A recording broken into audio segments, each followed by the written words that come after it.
Hi, hello, good morning. Wait, morning? Evening. It's evening. It's evening. Yeah. Sorry we're late. I was playing puzzles. And that did, and usually I'm pretty good about setting an alarm to not miss stream setup. And then I forgot to set up the alarm. And then I was doing puzzles, and then I looked at the time and I was like, oh, wait a second. So usually you guys don't see the keyboard, but I wanted, I think this is tilted a bit. There we go. I wanted to show out the new keycaps I got. So first of all, we need to unplug that. But yeah. So a brand I was, oh, it's blocking my tracking, my bad. Brand I was really looking forward to, finally opened up US shipping again. And they had a set I thought would go very well with this keyboard base. And they actually had Hangul Legends, so Korean keyboard layout available. So I was very pleased to be able to pick it up. So I mixed and matched two keycap sets. So the accents are from their Dalgona set, and then the rest of the keyboard is from their Cafe Rose set. So I'm very pleased with how it looks. Yeah, I'm super pleased with it. It's so funny too, because like in the lighting, like at this angle, it does look more pink. And then you tilt it this way and it's like more beige. Oh, we can do a sound test real quick. That's right, I haven't given you guys a proper sound result. Hang on, let me open up a... Where's the typing test? Oh, hang on, I gotta plug it back in real quick. That's weird, why is the wireless not working? Okay, so... here's what we're gonna do. It's gonna be a little goofy. I am going to pause, or I'm gonna mute the background music real quick, and then we're gonna do this.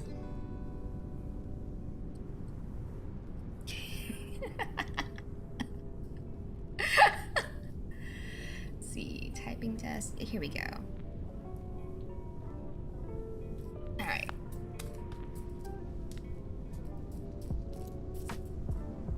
Okay. All right, are we ready? Are we ready for the typing test?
Okay.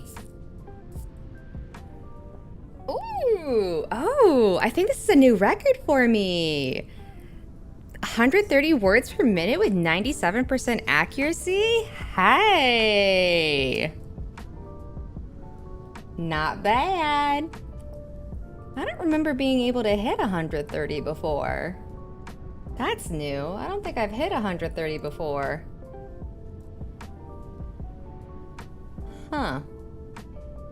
Yeah, I'm overall very pleased. The switches actually aren't they're actually a little lighter than the other set I was using. I was previously using the Boba U4 Tactiles, and this is a, let me get the name of them real quick. Where are they? Where did you go? These are XY Studio Bison Hut tactile switches, and they are lubricated. So, yes. Quite pretty pleased with them. They, what is their actuation weight? Bottom out force is 49 G, and then...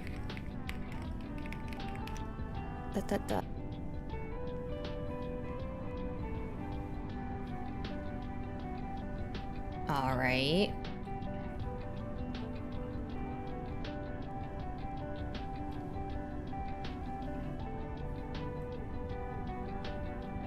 Well, are we back?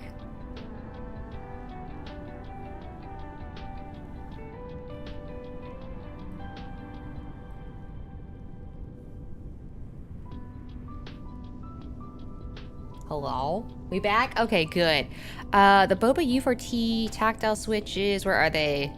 I think I got them with 68 for the bottom out. So 49 versus 68.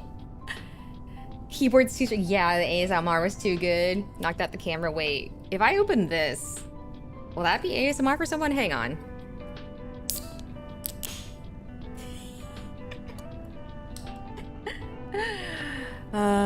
Oh wait, I heard about check-in. Cloud Force and John, hello. Always great to see you guys. I need to figure out some randomized messages so that when people check in, they get a goofy little thing. That would be good. Okay. Okay. Now then. What did I need to do? Get the keyboard off screen. First of all. We're gonna move this aside. Alrighty, so today is a little different. So this is actually going to be kind of a combination pseudo experiment thing. So we're doing a combo Gunpla and coworking stream today. And the goal is I keep forgetting to get stuff prepped for detailing for new Gundam. So I'm gonna hold myself accountable, try to get it done, and we're gonna combine it with some co-working. So I can finally work on detailing new Gundam so I can actually finish it off. So let's grab the instructions. The only downside is I realize now I have forgotten to get plastic bags. So I'm gonna have to figure out how I'm gonna keep all the parts sorted, because usually I section parts by like the section. So I'll put like left leg, left arm, right arm, and I'll keep it sorted like that. I don't really have... I forgot to grab plastic bags before I came upstairs. So, yeah. We're gonna have to figure that out. So, yeah. So for those who don't remember, here's our boy. Frameless. He continues to be frameless. But yeah, the goal is I wanted to basically do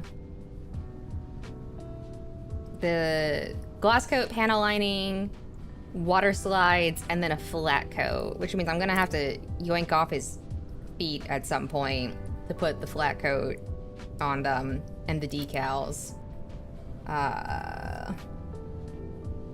But yeah. So, let me put him aside. Let me double check the parts we need for this bit.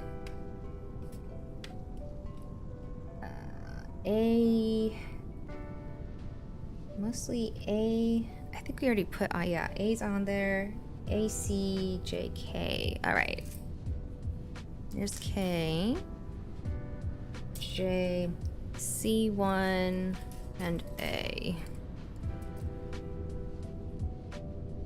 That's D. Hold on a second, I gotta find the right thing. This is C1. And which one is A? Hello, Zam. Good to see you. I have to find the right runners, and then we will start the timer. This is A. Okay. So, with that said, let me get this. Why is that not? That's odd.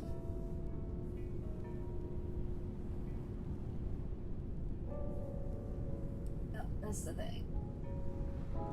Why is that not connecting? So we are. Okay. Well, that's weird. Why is. Did I act. No, it's turning on. Why is the wireless on the keyboard not working all of a sudden? Huh. Hold up. Oh, well, let me move these aside. I don't want to crush the runners with keyboard. Not sure why the timer's not working. Lewis! My wireless keyboard isn't being wireless like it's supposed to, so I have to plug it in real quick to start the timers. Not sure why the wireless isn't working all of a sudden. Alrighty, then. Okay, there we go. Weird, because it turns on. I don't remember hitting switch to turn off wireless. Oh, well. Oh, wait. Oh, dang it. I knew I forgot something. Hold on. Dang it. I gotta type again. I have to plug it back in again. Crap.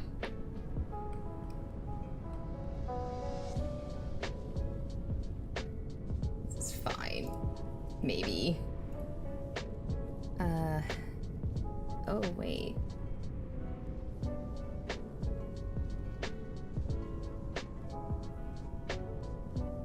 Oh, okay, perfect. Properties.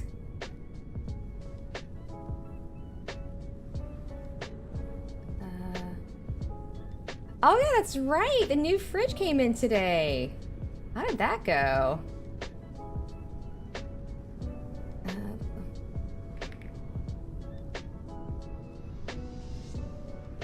Okay, select font. That does not need to be that size. What the heck?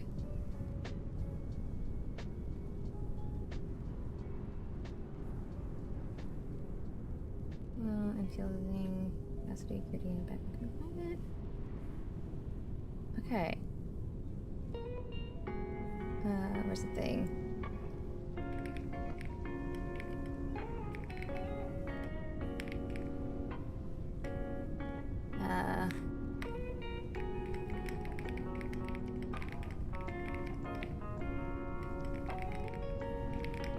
Okay.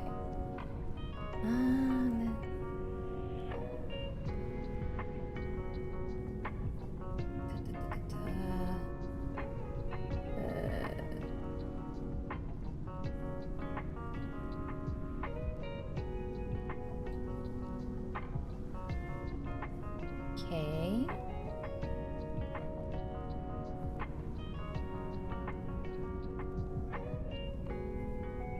Perfect.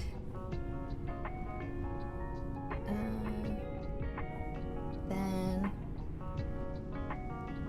All right. Is there a way to make?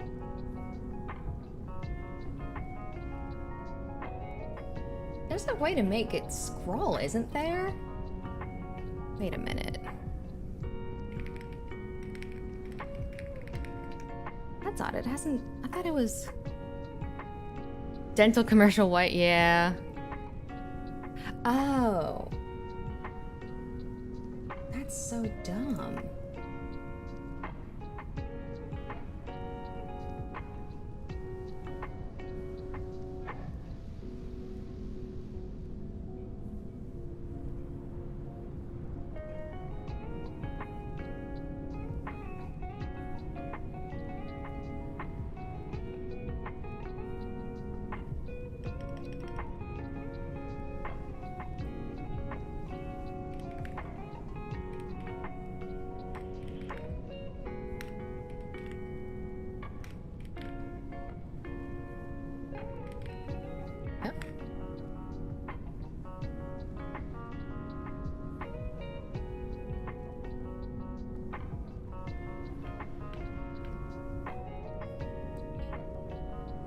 So this, that is...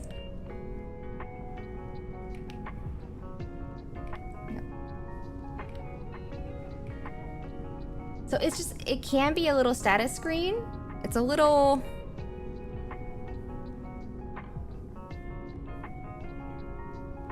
So... Oh, this is my personal favorite for this one. Hang on. There's Notepad, here we go. So watch this when I start typing with this one.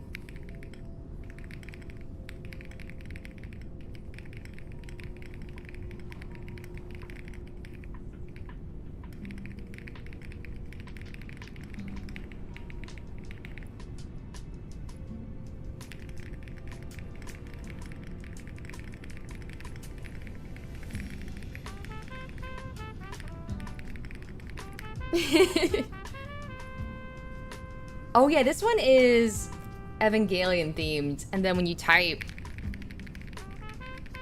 it's a little pale, unfortunately. But yeah, it puts up the little AT barrier.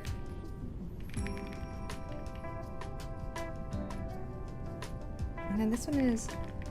And this one is just a status screen. It just shows stuff like the time and whatnot.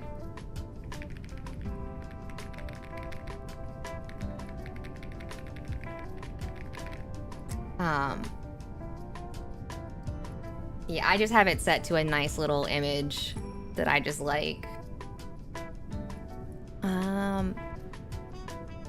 Yeah, so the weird thing is I don't know why the wireless isn't working.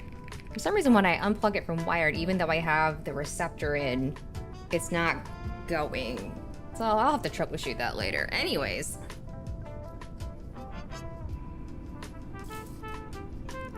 I wanted to put that disclaimer up that I may not be as chatty while the timer's going. So, yeah, remember when we were here to work on a Gunpla?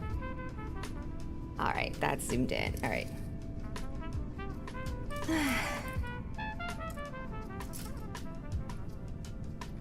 I may not actually need A at all.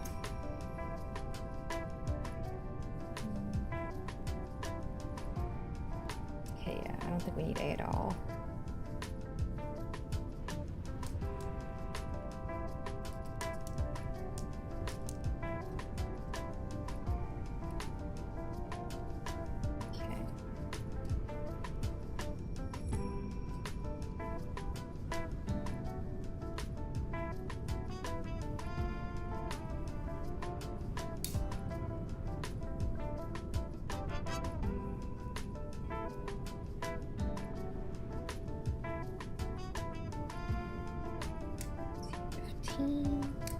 Oh. And then C14.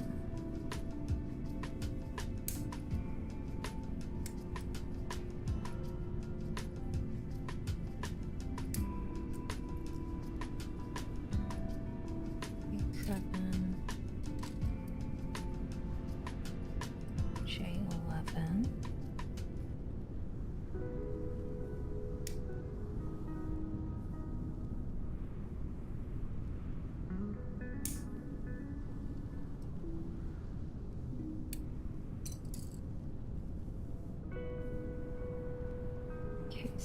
K7. Go. Yeah, how's everyone's week been? I hope folks had a good week this week.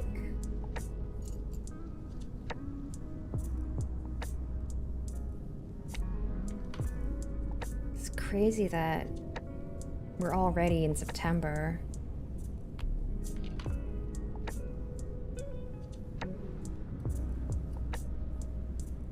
So fall will be here before we know it.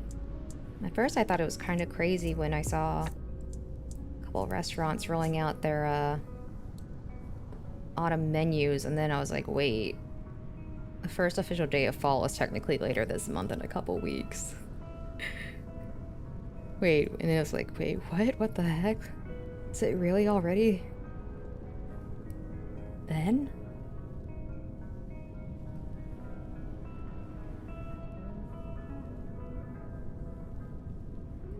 crazy to think that it's already been about a year since I moved here.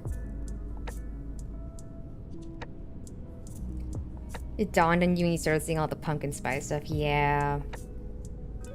I have to admit, fall flavors are not my jam. I love fall, but fall flavors are not my jam. Same thing with fall smells. It's just something about them feels a little too potpourri to me. It's a lot of like cinnamony type smells. I've been on the Incredible JoJo timeline. Stardust Crusaders. Wait. If the Stardust Crusaders fight happened when the Berlin Wall was coming down, that means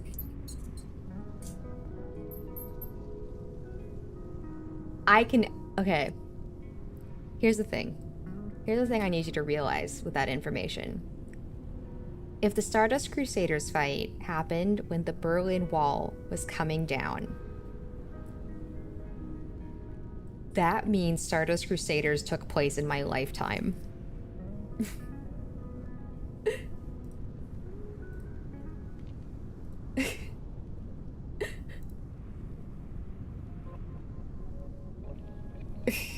My life is technically concurrent with Stardust Crusaders. That's wild to think about.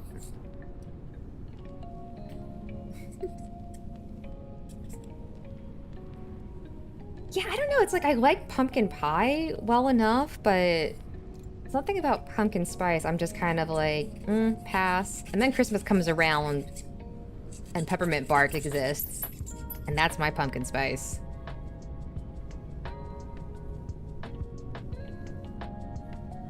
Oh, I love like peppermint bark or candy cane stuff. I don't know. Like I mean, I like mint in general. I know some people don't because it can taste toothpastey, and I respect that. I get it. Most toothpastes are mint flavored. It does make sense. But yeah, I love it. Okay. What's up with that? Just beat the MGS3. Oh, nice. Hey, Rayla. Delta, if you pretty good, they didn't change anything besides the gameplay, graphics, and game engine. Ooh. Yeah, yeah.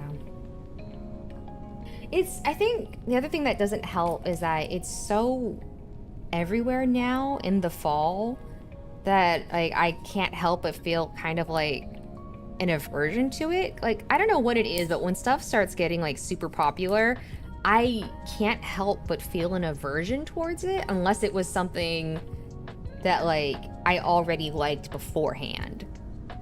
But for some reason, whenever something starts getting like super popular, I don't know why, but I just feel an aversion to it for some reason. Is that it for J? Oh, I need the F runner too. I didn't grab F. Where's F? F, where are you? No, that's D. G.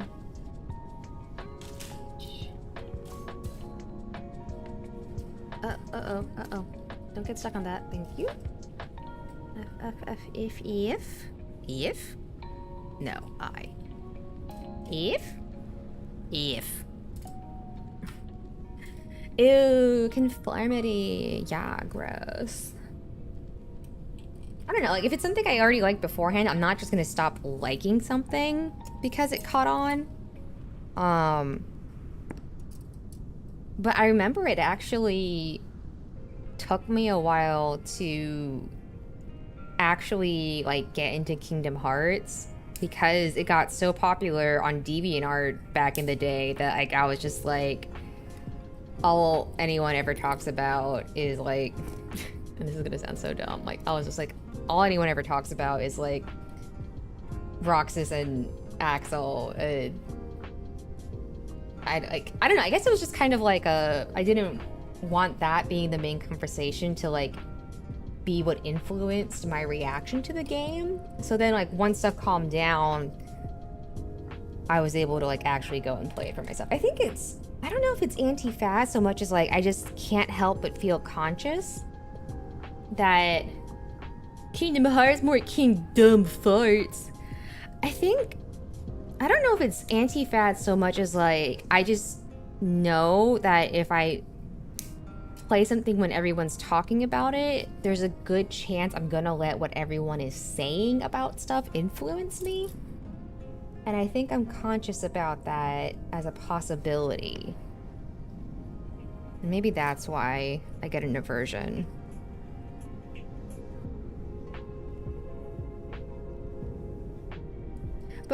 And there's also a sense of like, you know, when I was a kid and I didn't know better, you know, like when something's super popular and you don't like it, sometimes you can't help but wonder if that means there's something wrong with you, that you don't like the thing everyone else does. Obviously not an issue now, I know better. And if you think that's the case, the answer is no. It doesn't matter. You don't have to like what everyone else likes. There is no one perfect thing that has 100% appeal to everyone. And sometimes, what some people don't realize is that you can end up not liking something anymore. Like, it feels weird to say it like this, but like, you can fall out of love with something. I don't know a better way to say it. And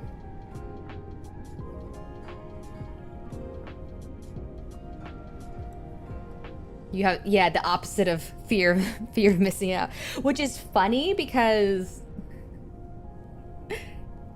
FOMO is definitely what got me during my very bad gacha days.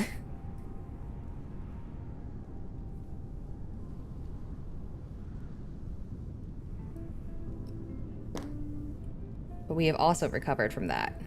We're much better now.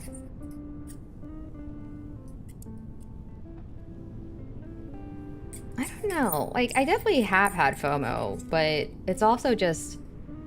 Yeah, well, that's what I was gonna say. Like, it sounds like really dark to put it this way, but it's like the same way that, like, some people can fall out of love with people. And what's really jarring is that, you know, in a lot of those cases, like, someone took a class that, like, it was very sobering for them because one of the big things their teacher was impressing on them was that in a lot of couples or relationships, sometimes people fall out of love with someone for the same reason that they fell in love with someone, which is just a kind of wild thought to me.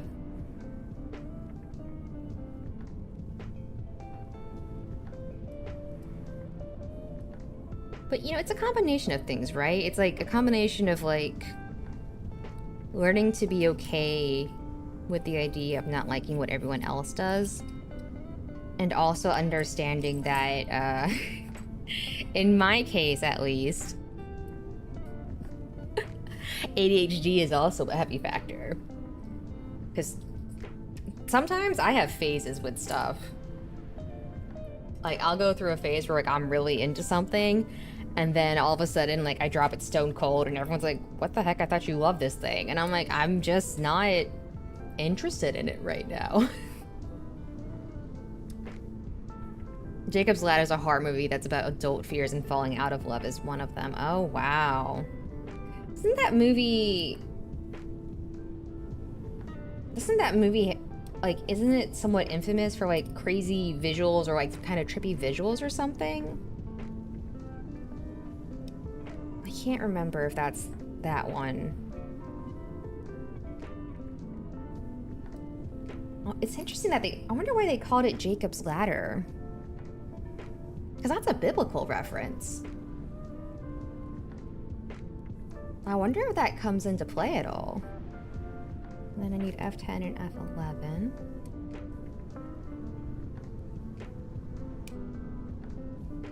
It is weird though, because the fears you have as a kid, and some of those fears do persist, but it's one of the movies that influenced sound interesting. But it is crazy how, like, the fears you have as a kid and then the fears you end up having as an adult. I feel like adult fears are, in general, just a lot more existential in a way. You should watch it. It's one of your favorite movies. Interesting. I'll have to look into it. I do wonder why it's called Jacob's Ladder, though. I'm trying to remember that Bible story now. So what was it? He had the dream where he dreamt about like a staircase or a ladder and angels were going up it or something like that. Yeah, so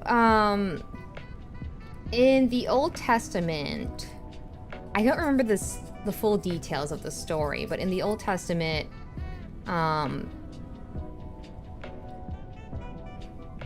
obviously a guy named Jacob. Yeah. I'll just look into it on my own, Rayla. But yeah, a guy named Jacob was traveling or something, and then he stopped for the night to sleep. And something about... break's coming up. I'll have to look it up. Something about, like, he had a dream, and part of the dream was something about a staircase or a ladder. Okay, so that is our first break. Gonna go ahead and stretch and hydrate. Ooh. Always good to do some good desk stretches.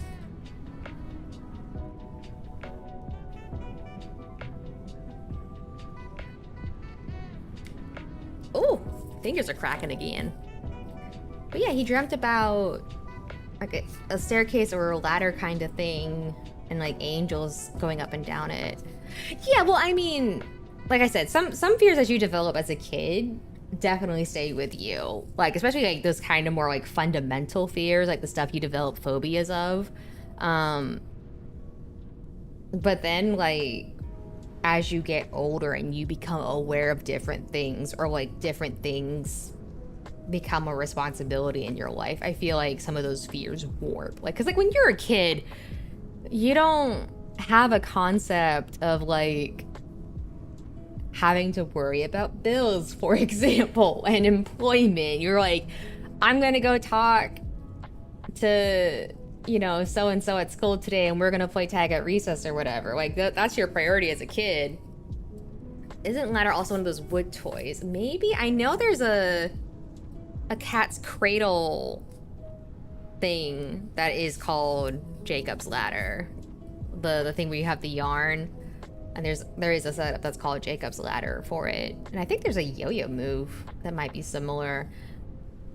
It's one of those things that gets referenced a lot, and I don't think a lot of people realize it's technically a reference to the Bible. But then, yeah, you get older, and then all of a sudden, you know, your fears become stuff like, who will remember me when I'm gone? Yeah. It's crazy, because I remember as a kid, I always wondered why so many adults seemed so unhappy. And then now I'm an adult, and it's like, oh, it sucks. And it's what's really crazy to me is that so many people think and act like having fun and whimsy as an adult shouldn't be allowed. We should absolutely be allowed to have fun and a bit of whimsy as adults. Like, being an adult fucking sucks. Like, we don't have to be miserable about it. We can try to cope with it. We can cope with the horrors. You're allowed to cope with the horrors as a treat. Okay? As a treat, you can cope with the horrors of existence. But yeah, I don't know. It's always bugged me that, like, when people will see something and they're like, why do you have that? That's so childish. Or like, that's a kid thing. And it's like, yeah, I liked it as a kid and I still like it now. We don't blink an eye when like, I see it go, hello, Inked. Life is short, best out, exactly. But yeah, it's like, we're only here for so long. Why does my age mean I arbitrarily have to be miserable now? Why can't I try to make it bearable somehow? drives me nuts when people are like, oh, you're this age? Why are you so into that? And it's like, what's the point of being an adult if we can't? Well, that's the thing too, is like, you know, I've never understood like the whole, oh, you've hit a certain age, so it's weird for you to have certain interests and hobbies now. And it's like, why is that weird? You know, like, why is it weird to have to know what I like and want to engage with the things I like? And I've never understood that. Never. Especially being a man in Western society. Yeah. And there's I really hate and what's the way I want to word this? I don't know a better way to refer to this apart from like the toxic masculinity / like alpha male culture that's really developed and sprung up in the West, because I think it's done so much more damage for people than they realize, because Western society and most societies around the world culturally do not give emotional space to men in general. And I think that's extreme. Oh, okay, time to go back to work. And I think that's extremely unhealthy and extremely tragic. Like, we always talk about, oh, women are the emotional ones and all that stuff, but we don't. Yeah, let me keep my inner child alive. Yeah, it's like, listen, I already have like severe depression on top of the adult dread. Let me have some whimsy, please. Let me take what I can get. But it really bugs me that not just Western culture and society, but around the world as a whole, it's seen as like unacceptable or unmanly for guys to try and like, you know, learn to work to deal with their feelings. And that's really upsetting to me, you know, because like sometimes I'll see stuff on social media where people are talking about the differences between like how male friend groups and female friend groups interact, and like it's almost jarring how different the support structure is between like male friend groups and female friend groups. And the other thing too is like that whole alpha male culture is, yeah, exactly, like guys are just expected to deal with it, and it's like, no, like it shouldn't be weird if you're going to a therapist or seeking yeah, like that's not okay. You know, like we talk about more sentimental emotional gifts for like Mother's Day and Father's Day, but like why is it wrong to maybe give something more sentimental to our dads for Father's Day? Like, why does it always have to be something manly? Or it just bugs me. It bugs me a lot. Like, and it really bugs me when like you get people like, wow, you're doing that, that's not manly. Or like, no, I don't want to be anywhere near that. Like when guys don't want to be near the color pink, I'm like, what's it gonna do to you? Like, well, what do people think that I'm this? And it's like, so you're not confident in who you are then? I don't know. I find that to be really like, to me, that just shows like you're not comfortable with yourself. And to me, that is unappealing. Yeah. It's bad too, because like, it's also like hypocritical in a way. And obviously I can only speak from a certain perspective because I am not a guy. You know, I only have like an outside perspective as an adult woman, right? But there's so many aspects of that stuff and like trad wife culture that I just find inherently like it doesn't make sense when you stop and think about it to me. Like one of the big examples, for example, is the whole glad you had your friend in Arizona. Aw. And all he had to say was, can you come out? And you were there with him. Like, that's good. That's good that you were there for him. Yeah. Because there's nothing wrong with just sitting down with a friend and having a heart-to-heart. Sometimes you need it. And it's okay. Yeah, and people don't talk about it. They're just like, well, you're a guy, so suck it up. And it's like, no, don't suck it up. Like, if you talk to someone about it, you'd be surprised at the number of, like, coping methods and cognitive behavioral therapy and all of that stuff. And there's just so much stuff where it's like, you know, you hear something and it's like, oh, well, you know, that's just how it is for guys, or you're a girl, you gotta put up. It's like, no, like, stuff can be better for us. We don't have to put up with that.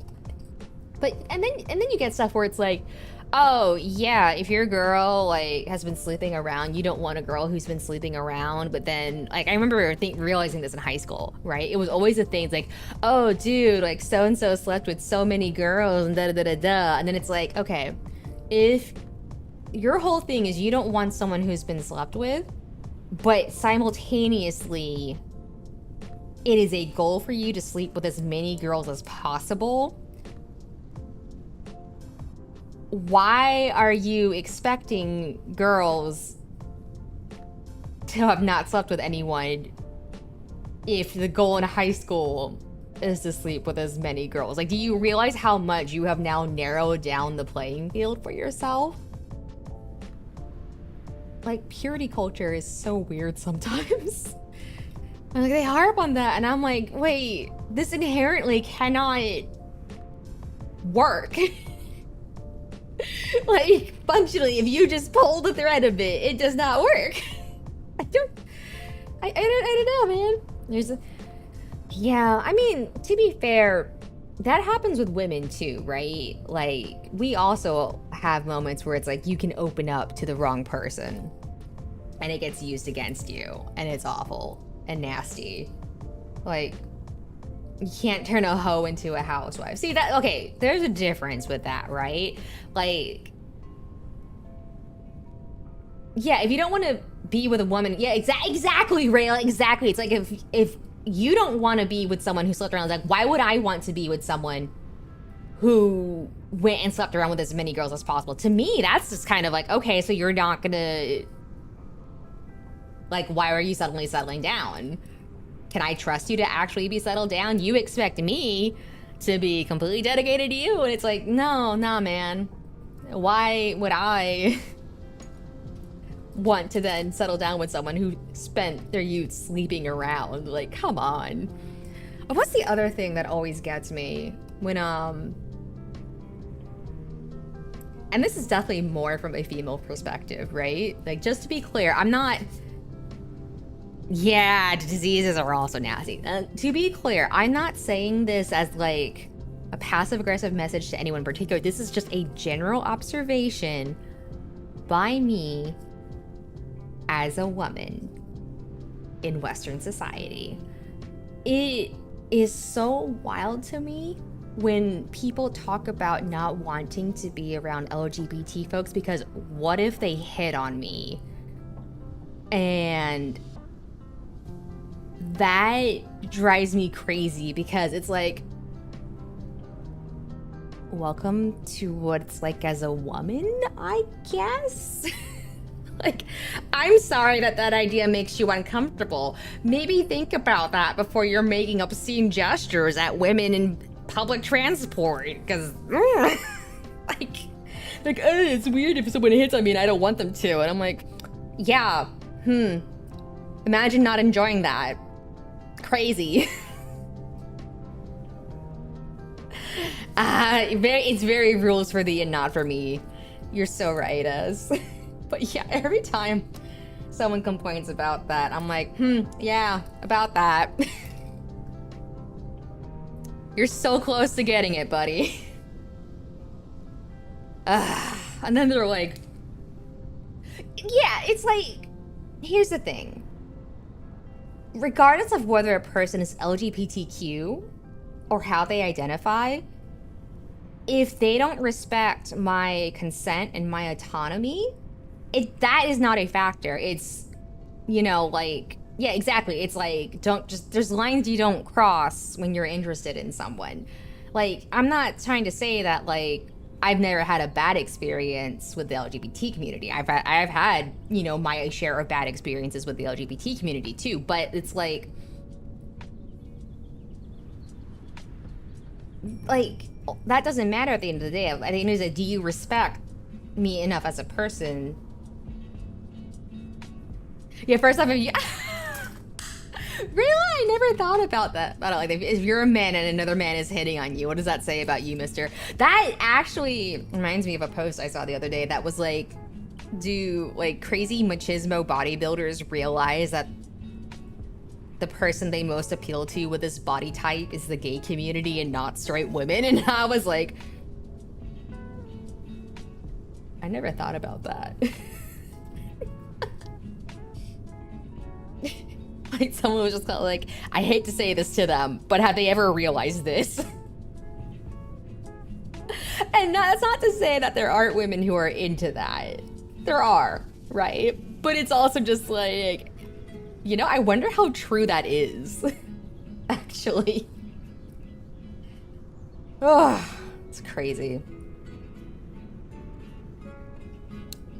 But yeah, no, it's frustrating because like, there's so much stuff that people will get told, well, you're a guy, suck it up and deal with it. And it's just not healthy. It's not healthy to bottle all that stuff up, man. It is a crazy world. What about you? Are you a write-in person or a big boss person? Oh, here's the thing. I don't think write-in deserves the hate that he got. And honestly, I don't know if I'm a big boss? Hello, brain? Big boss person either, to be honest. I feel like I'm just a solid snake person, if anything.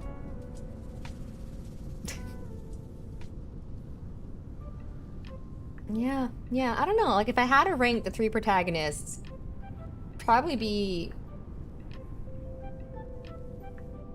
Yeah, it'd probably be Solid Snake, Naked Snake, and then Raiden. And it's not just because I think Raiden's just worse than them, it's just that Naked Snake is very funny in his codec conversations, so that endeared him to me quite a bit. Honestly, there's so much stuff from... Oh, Raiden is handsome, but Big Boss is beefy. Yeah. Oh, you mean like aesthetically based on visuals, not as a character. Yeah, that's the other thing too, is I've only played 1 game with Big Boss. Yeah. Getting told to walk it off in a hospital is not appropriate, in my opinion. That, I'm so sorry that you got told that. Holy crap. Like,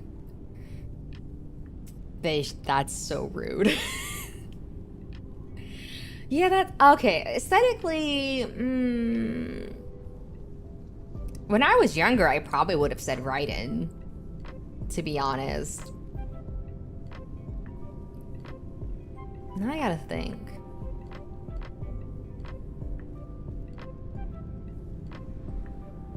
Yeah, I guess aesthetically, I'd still... Like, if I was going just off of visuals, I would probably... What kind of man would I wake...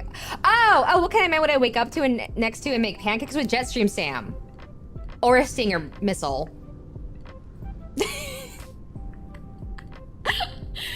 Wait, you were... Oh my god. Okay, at least it wasn't hospital staff that told you that. I thought you meant hospital staff told you that. And I was like, that's really not appropriate. We got 7. We got J11. I need C now. Yeah, the answer is a Stinger missile. I would wake up next to a Stinger missile and make pancakes with it.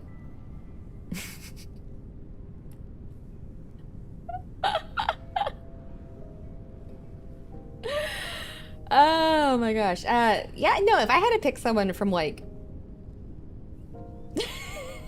Yeah, I was gonna say, it's like, listen, I have a, like... Most of us were here for Metal Gear Rising. We all saw what happened. Okay, we all heard me twirling my hair during the Jetstream Sam fight when he called me a pretty boy. This is the wrong Runner entirely. I have the wrong runner. Oh, Jetstream Sam, you are too good for this sinful world. And the thing is like, I don't know, it's weird being asked to say purely based on aesthetics, because in the end, even with Jetstream Sam,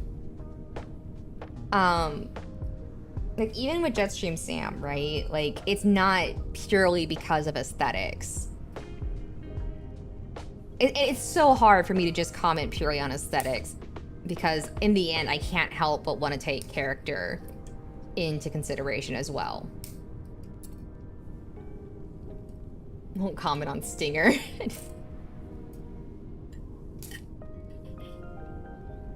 Listen, they're my emotional support man pads. I love them. Right, I gotta remember this is the other leg now. To keep these groups separate because I forgot the plastic bags.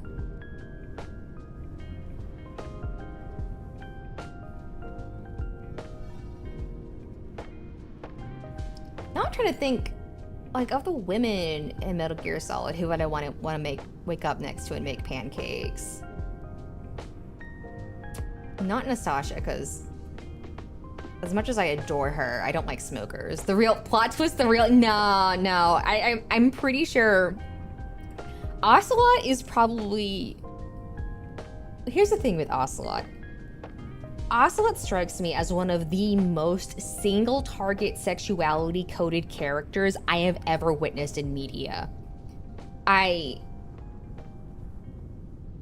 cannot conceive of it being possible for Ocelot to be attracted romantically or sexually anyone that is not Naked Snake. I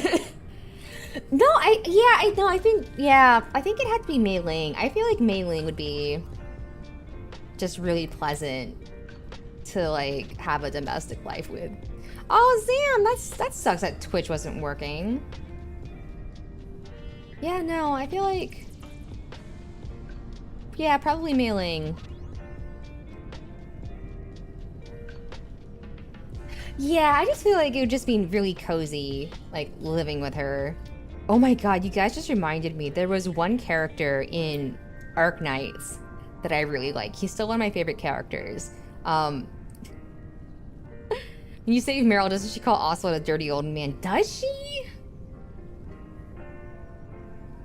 She might. I wouldn't put it past her. I mean, I wouldn't blame her either. I like how I'm talking about ships in terms of Ocelot, and I know exactly. Yeah, we know who he's attracted to. It's Naked Snake. Next conversation point.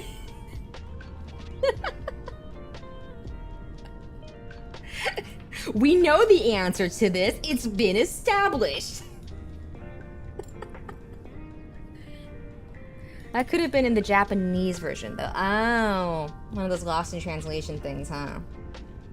Now I need... It's possible. Oh, right. I still need some more stuff from J and C runners. Oh, okay, so we are... I wonder what the percentage is on liquid. Oh!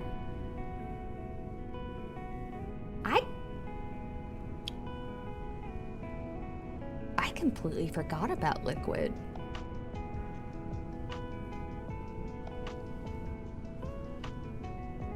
Like, character-wise, I think he would not be a good partner. So, like, he didn't even register to me as an option, I think.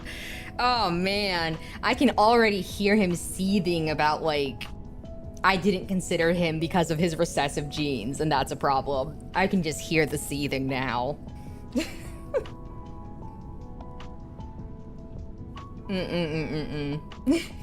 Where's Jay? I need Jay. Yeah, wait. Yeah, I feel like... Oh, shit, ad break. Okay, hello. For those on YouTube, there is an ad break going right now. Solidus might be all right. Yeah. Maybe.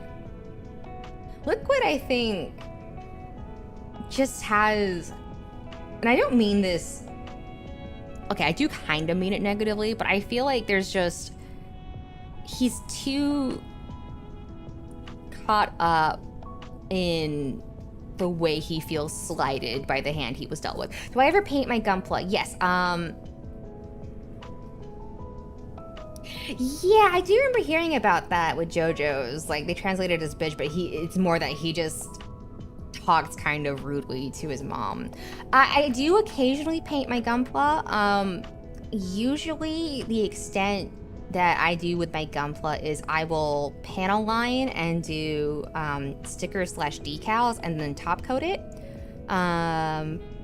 There is, I have painted a couple small kits to get a feel for it, but I've never done like a full paint job or a custom paint job on any kits yet. So I usually just do some detailing and top coat it. So even though we have, how different is top coat spray after the straight build and painting such as primer spray and paint? So, so with top coating, it's always going to be a clear coat, and the way you can use it differs, right? Obviously there's different finishes that you can have for top coats. There's like gloss finish, semi-gloss, matte top. A lot of people like to finish with the matte top coat because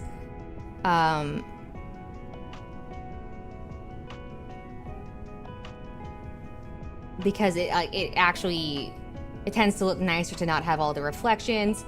So a matte coat is a type of top coat. It's the finish that it finishes with. So actually I can use my, I'm gonna lose tracking for a bit. So this, for example, is gloss. You can see that it's shiny and that's a glossy finish, right?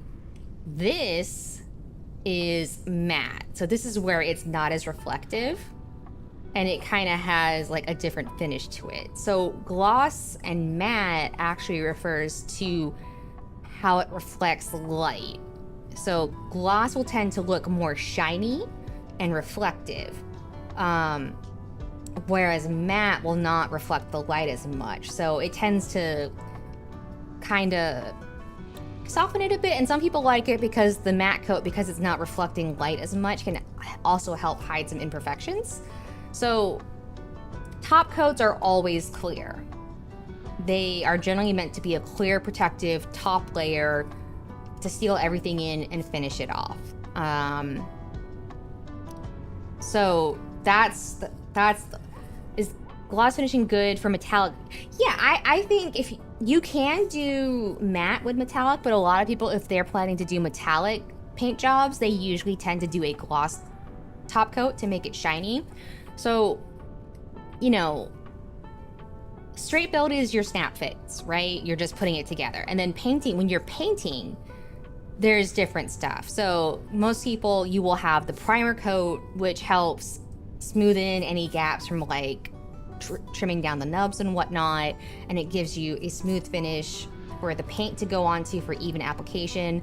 And it helps the paint adhere to the surface better. Then you have your color stuff. Then you have the top coat. So do you water slide decal first? So what a lot of people do when they detail Gunpla is they will actually put a gloss coat on the kit, and that helps to protect the kit, the plastic, from the panel lining and the cleaner, because depending on what you're using to clean, panel lining can sometimes cause the plastic to become brittle and fall apart. So a lot of people will put a gloss coat on because not only does it protect the plastic on the kit, but the top coat helps the panel lining flow a bit better. And it's also, and then people will put water slide decals on. And then after that, they will put the final top coat on to seal everything in. So you would want to panel line and decal first and then top coat, because that will help lock everything in. at the end of the day. So if I was to do painting and detailing, it would be prep the kit, primer, and then color, and then gloss coat, panel line, water slide, top coat.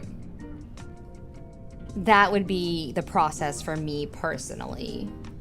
There are ways to minimize the damage that can be done to the plastic when you're panel lining. For example, a lot of people like to use Zippo lighter fluid. I also use lighter fluid because it cleans up nicely and it's less damaging to the plastic. But yeah, top coat in general will always be your final step because it locks everything in and it is a clear finish. Like I said, some people do use it earlier on in the process as part of the detailing. I think there are some people who will gloss coat, panel line, gloss coat again to lock in the panel lining, then do the water slides, then do the final top coat. So there's some people who will top coat after like every step in the process, just to make sure everything gets locked in and that the next step doesn't end up affecting the previous work. Another thing that some people do is that when they put the kit together, they'll do the primer coat and then they'll use the primer coat to check for anything else that needs to be additionally sanded and tweaked and then put the primer on it again. So, yeah, all sorts of different stuff. In the end, what finish you go with? Prime spray paint, painting, lining, gloss. So I would say, I think you have to order a little mixed up. For me, I would do primer, paint, gloss coat, panel lining, water slides, then top coat. So I would switch gloss coat and the panel lining, Ivan, for my process personally. I haven't had any issues with doing water slides after panel lining. So I usually don't coat in between. Maybe someday I will have issues and then I will start putting the extra coat on in between.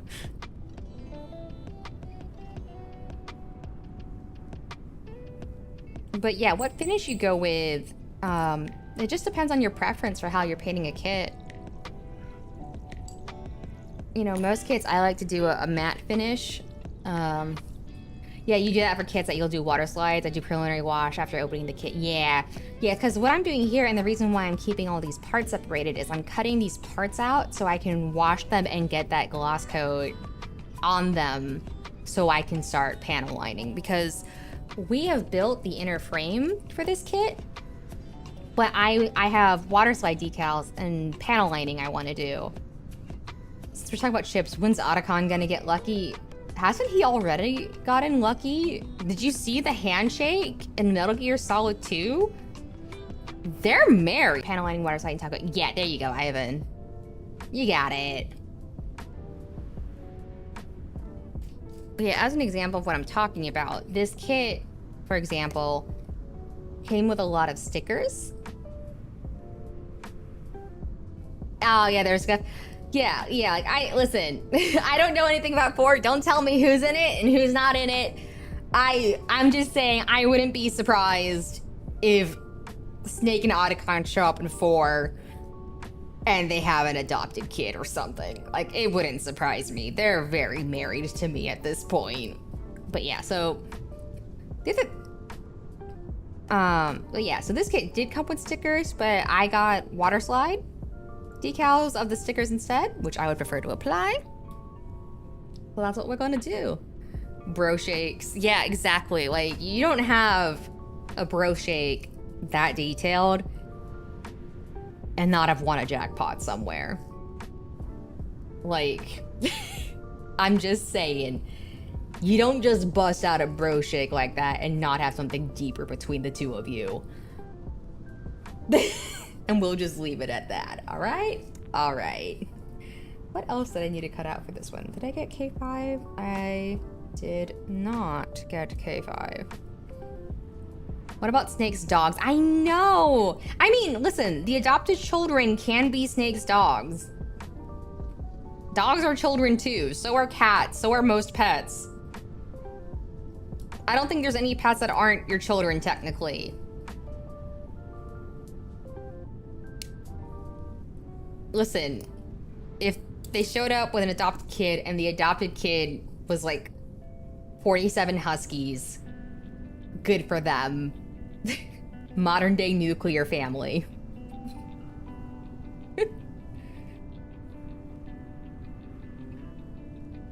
Mike's like, I'm not, you know what? I'm not gonna touch that comment. I'm not gonna touch that comment, Zam.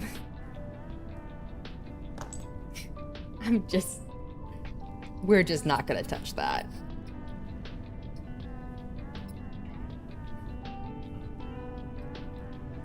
Alright, so that takes, how many pieces do we have here? Let me get this. Alright, let's see. So that's 1, 2, 3, 4, 5, 6, 7, 8. 1, 2, 3, 4, 5, 6. So I'm missing 2 white pieces. Your cat, technically your first sibling. It depends, right? Because like my dog, when I had her, initially started out as a family dog, so she was technically my sister, but then she moved in with me, and like she spent more time with me as my pet, and like after a while I very much saw her as like my fur baby. But Scrimblow is my parents' dog, and I very much view myself as her big sister. And I don't know, is it really... So a gloss coat is a type of top coat. Gloss coat just refers to the finish it will have. It's just used at an earlier step because it helps make the detailing a little smoother to do. But the top coat will be the last step, and whether or not you use a gloss coat is up to you. Does that make sense? There's technically 3 different finishes you can do for top coat, which is the glossy, the semi-gloss, and the matte. Depending on the brand, if you're getting a Japanese brand of top coat, for example, they'll call the matte coat a flat coat. And all those terms really refer to is to the amount of shininess that they have. So it's like shiny, not as shiny, not shiny. That's what it refers to at the end of the day. G113? Ah, here it is. What's the other part I'm missing?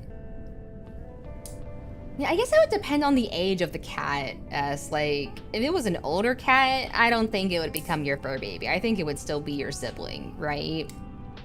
But if they were young enough and they're going to be living with you for most of their life, I don't know. I feel like at some point they become your fur baby. But that's just me. Yeah. There's a lot of pictures to help compare it. If you look up some of the, I feel like some of the MG Verkos Sazabi builds, you'll find some great comparisons, because I've seen a lot of people who do the flat coat, a lot of people who do like a gloss coat. You like, that one should give you a lot of great examples of how they differ. Which component am I missing here? Here we got, that one's missing. Which piece are you? This one has the 1. J14 maybe? Your grandma's cat always loves to headbutt you. Aww. It is J14. Okay. Should be the last piece that we need here. But yeah, my dog, she definitely became my fur baby. She spent what, like 6 years? Oh no, I guess she technically spent about half and half. She spent like 5-6 years with my parents as the family dog, and then she moved in with me, and she was going on, it's 2020 minus 2006. Going on 14. Okay, so I guess it was about half and half for her. I don't know.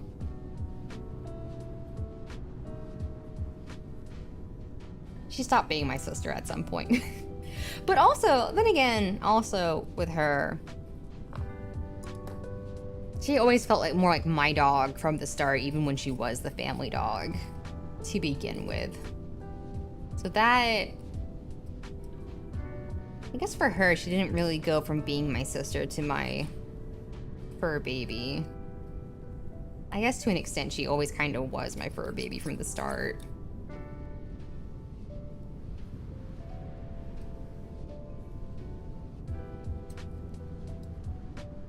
Scrimble is 100% my sister, though. She's my baby sister.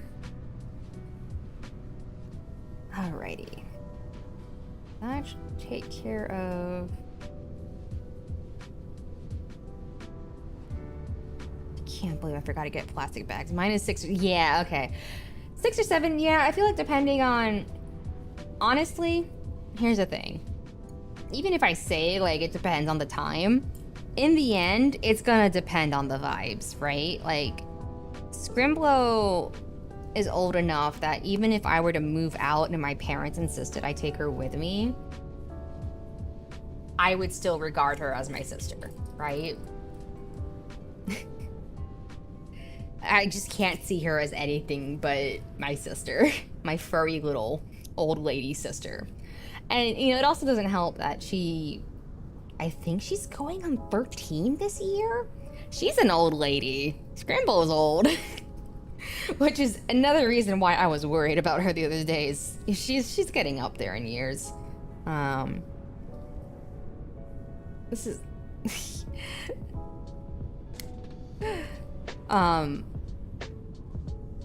So, you know, she's got her old dog symptoms like the arthritis and whatnot, but I'm her big sister, and that's that. It's so funny because my mom was joking to one of my friends when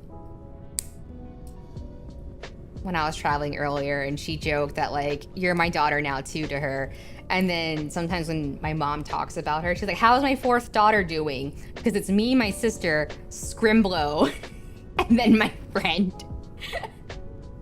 So even my mom kind of acknowledges that Scrimblow is her 3rd daughter at this point. And I don't know if she says that to indulge me or if it's because she actually does view her that way.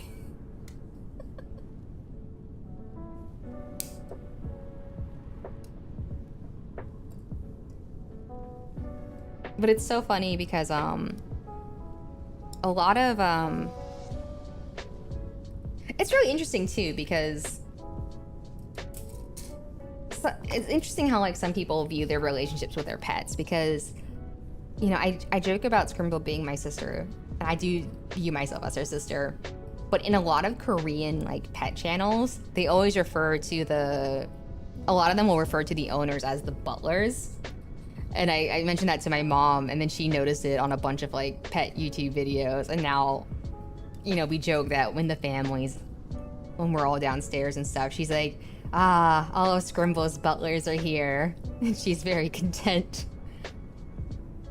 So we also jokingly refer to ourselves as Scrimble's butlers.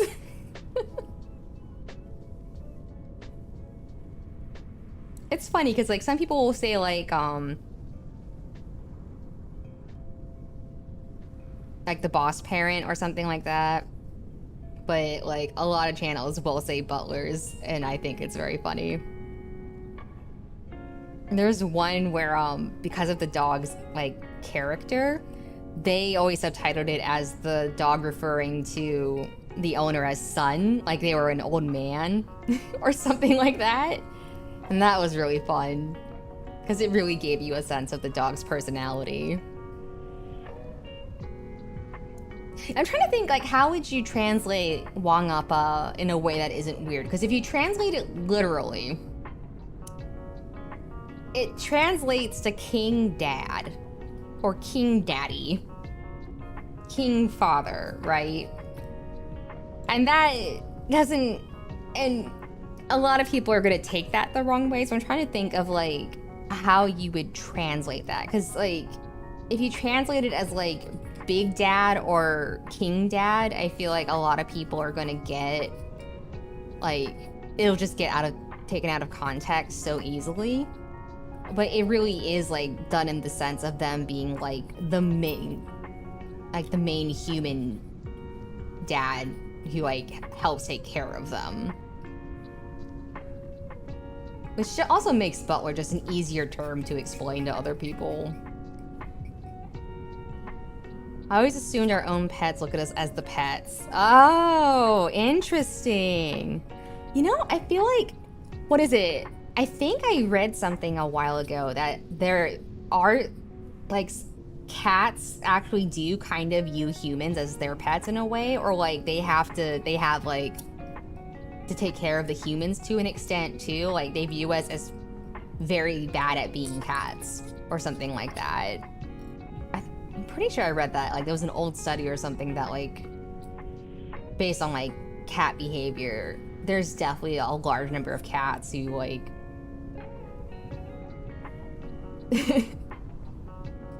basically view their humans as very incompetent cats.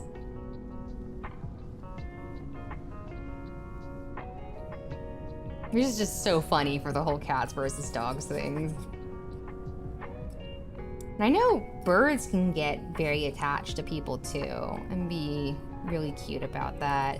I feel like the only pet that humans have stripes that only cats can see. Cats see us as giant tabbies. You know, I always wonder, like, just how much animals are able to communicate to each other. And I can't help but wonder, like, what is the cat equivalent of, like, orange cat energy, but for a human? What's the equivalent of that? How do you think a cat describes an orange cat energy person to another cat? Food for thought. Think about that. Let that keep you up tonight. That's kind of cute that they see us giant tabbies, though. I kind of like that. That's a cute mental image. Oh, wait, have I gotten the new thing yet?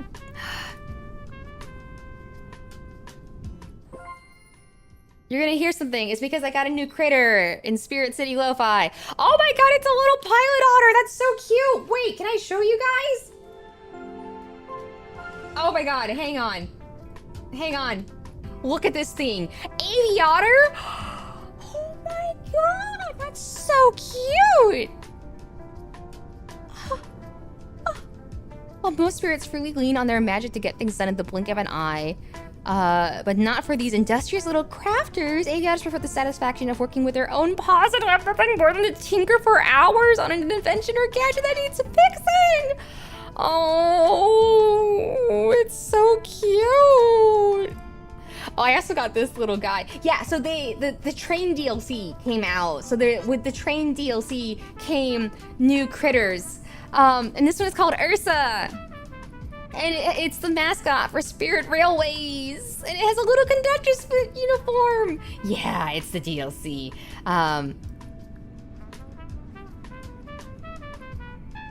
Yeah, I have all the DLCs because I've enjoyed this game immensely.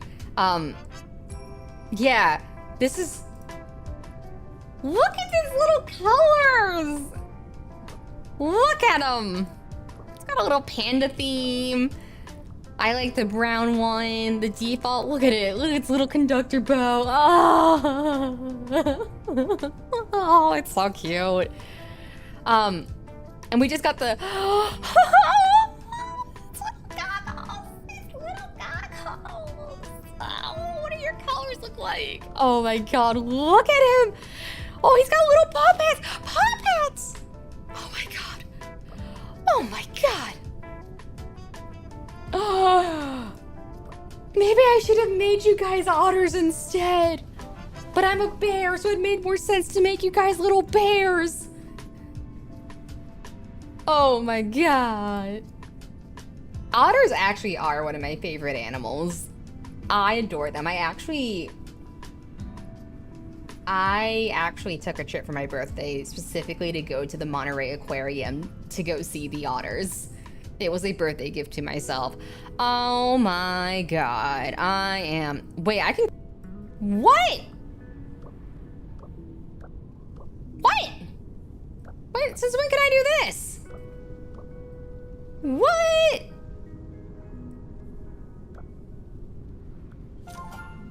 Yeah. What the heck?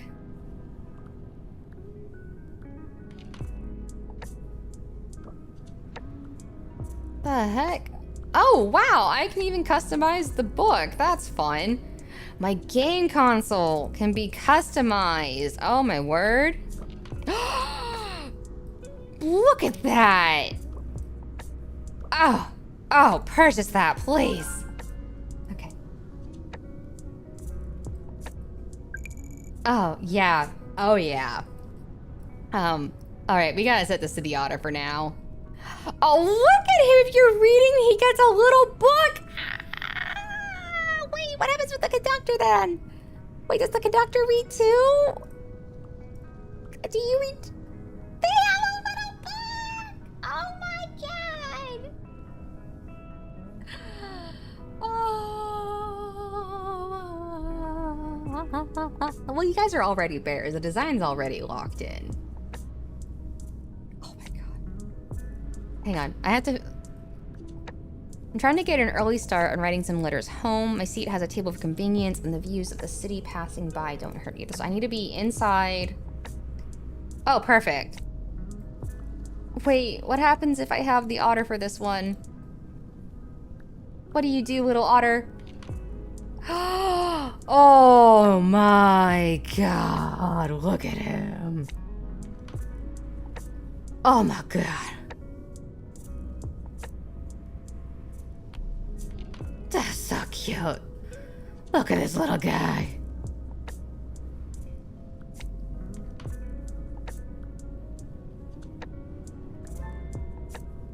Wait, did I already get the new one?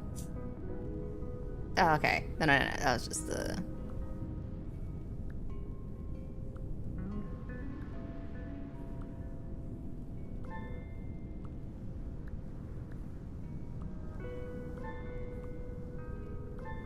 Okay, so I have to have it set like this then. Okay. Oh, by the way, I don't know if you guys noticed, but the seats have little bear ears. Yeah. We might have customized this a bit already. Yeah, I adore otters. Hang on. Dude, I have enjoyed all the deal. Hang on.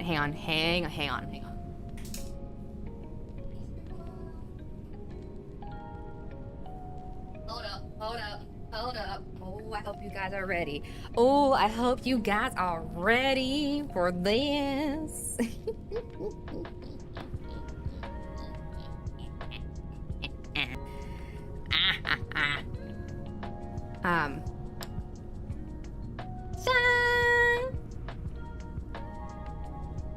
My otter from Monterey.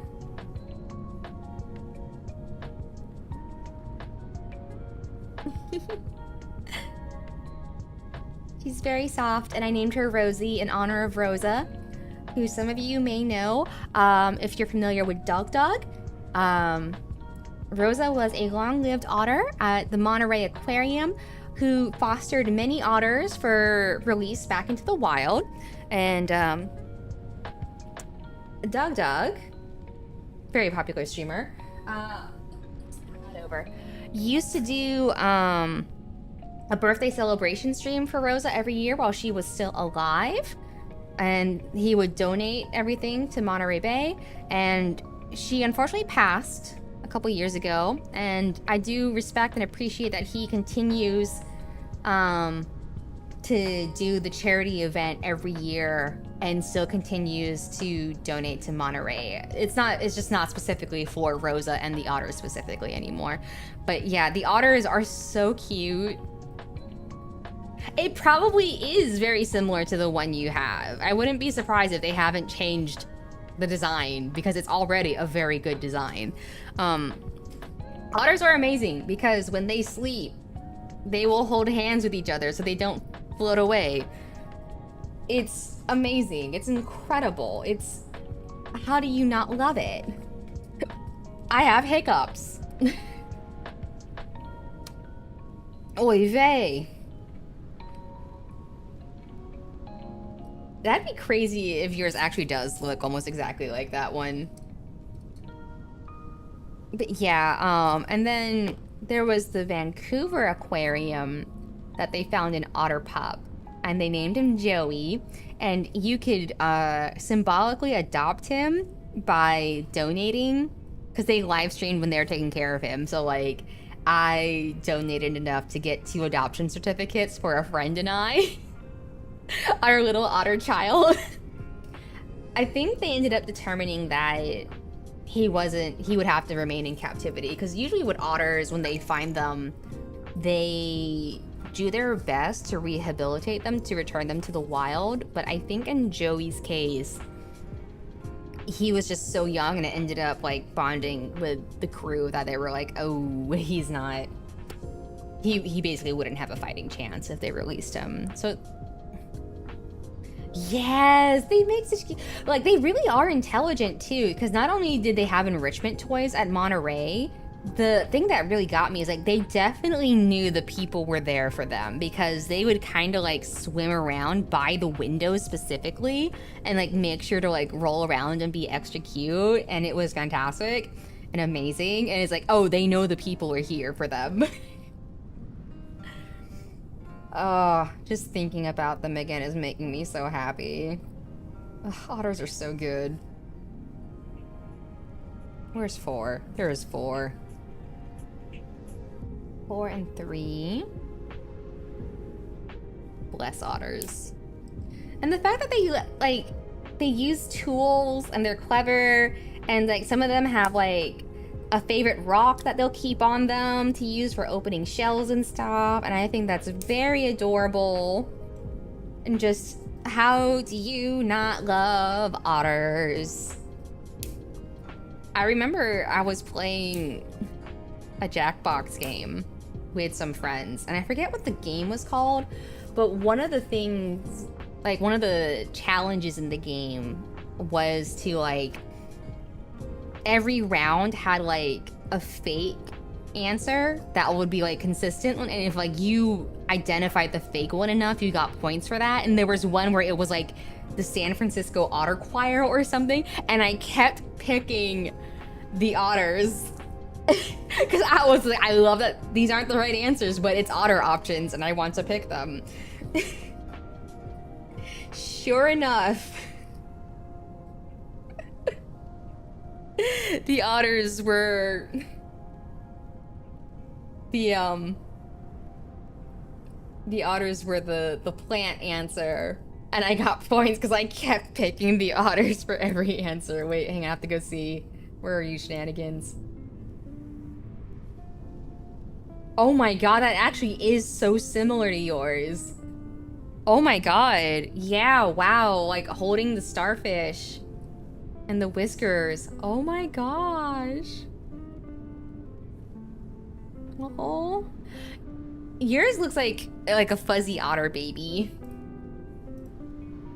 That's cute. Little fuzzy otter baby. All right, so that's C14, 3. Is that it for C? I think that's it for no C16. Which means there should be one on the 2 6s. Okay, both 6s. Dude, they do make sweet basketball shots in the pool. They're so talented. And they're good for the environment.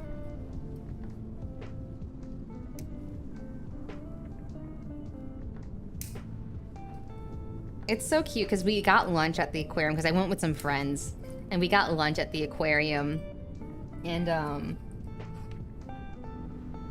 it was really adorable because like you could see the little like wild otters out in the bay. Like you could just kind of see their heads bobbing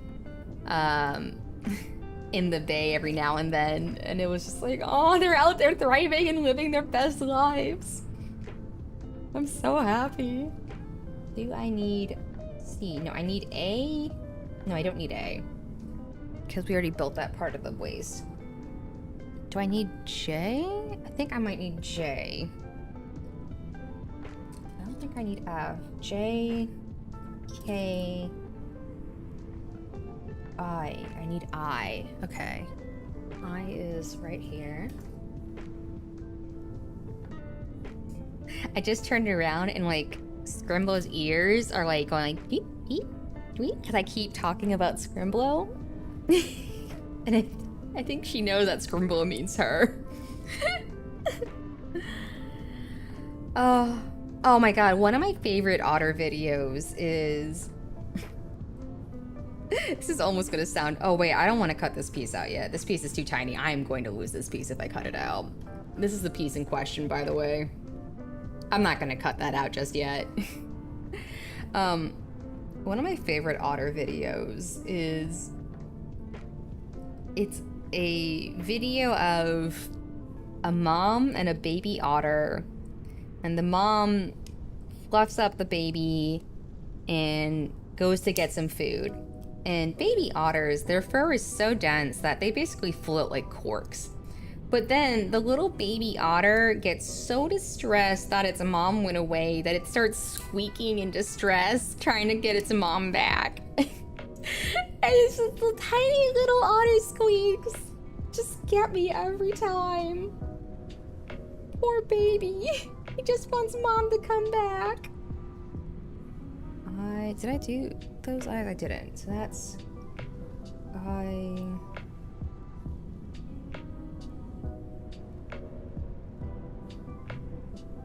15. 15?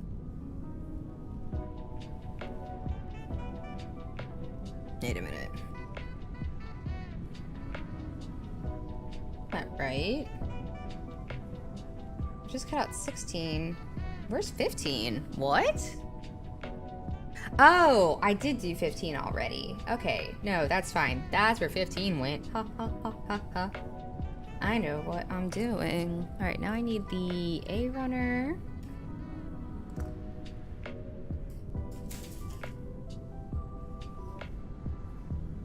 Okay, and then for this one I need 30, 33, and 34. Okay. Oh, this one's got thicker gates on it. Okay. One of my worst bad habits when building Gunpla is that sometimes I forget I really need to hold on to the piece when I'm cutting them off the rudders. Because sometimes they just go flying and that's never fun. So that's A33. Should be all I need for A33, and then the rest should be K? K1, K2, K3, K4. Okay. Yeah, otters are fantastic. Fantastic animals. Absolutely delightful.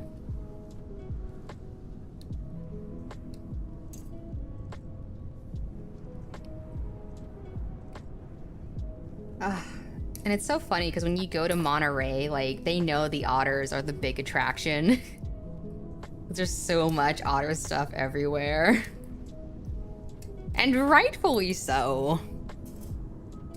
I was so happy getting to go see the otters. That's just part of the runner. Okay. Uh-oh. Uh-oh.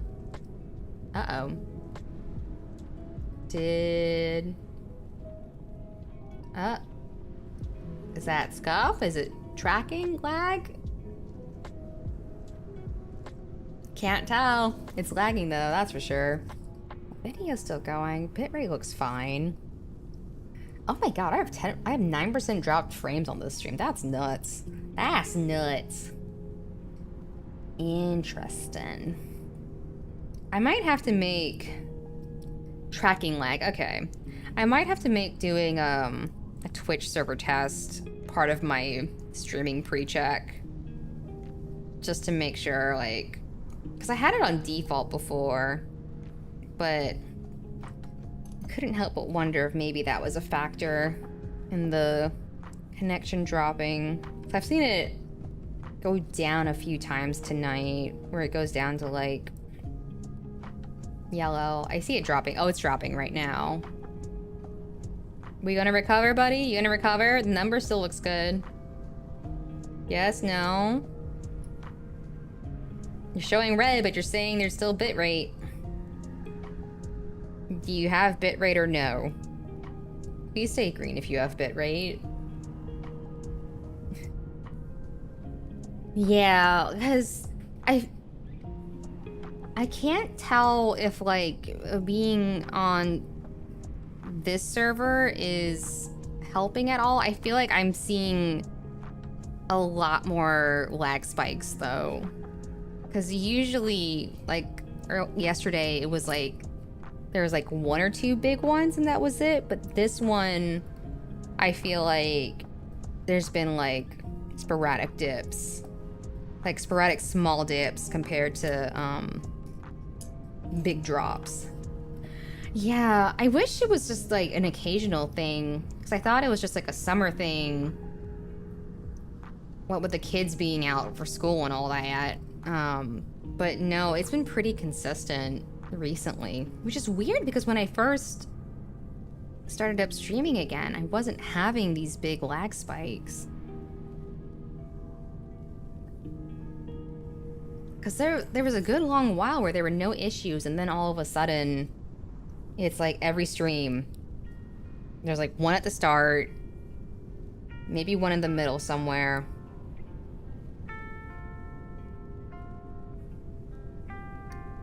I don't think multi-streaming is the problem either, is the crazy thing.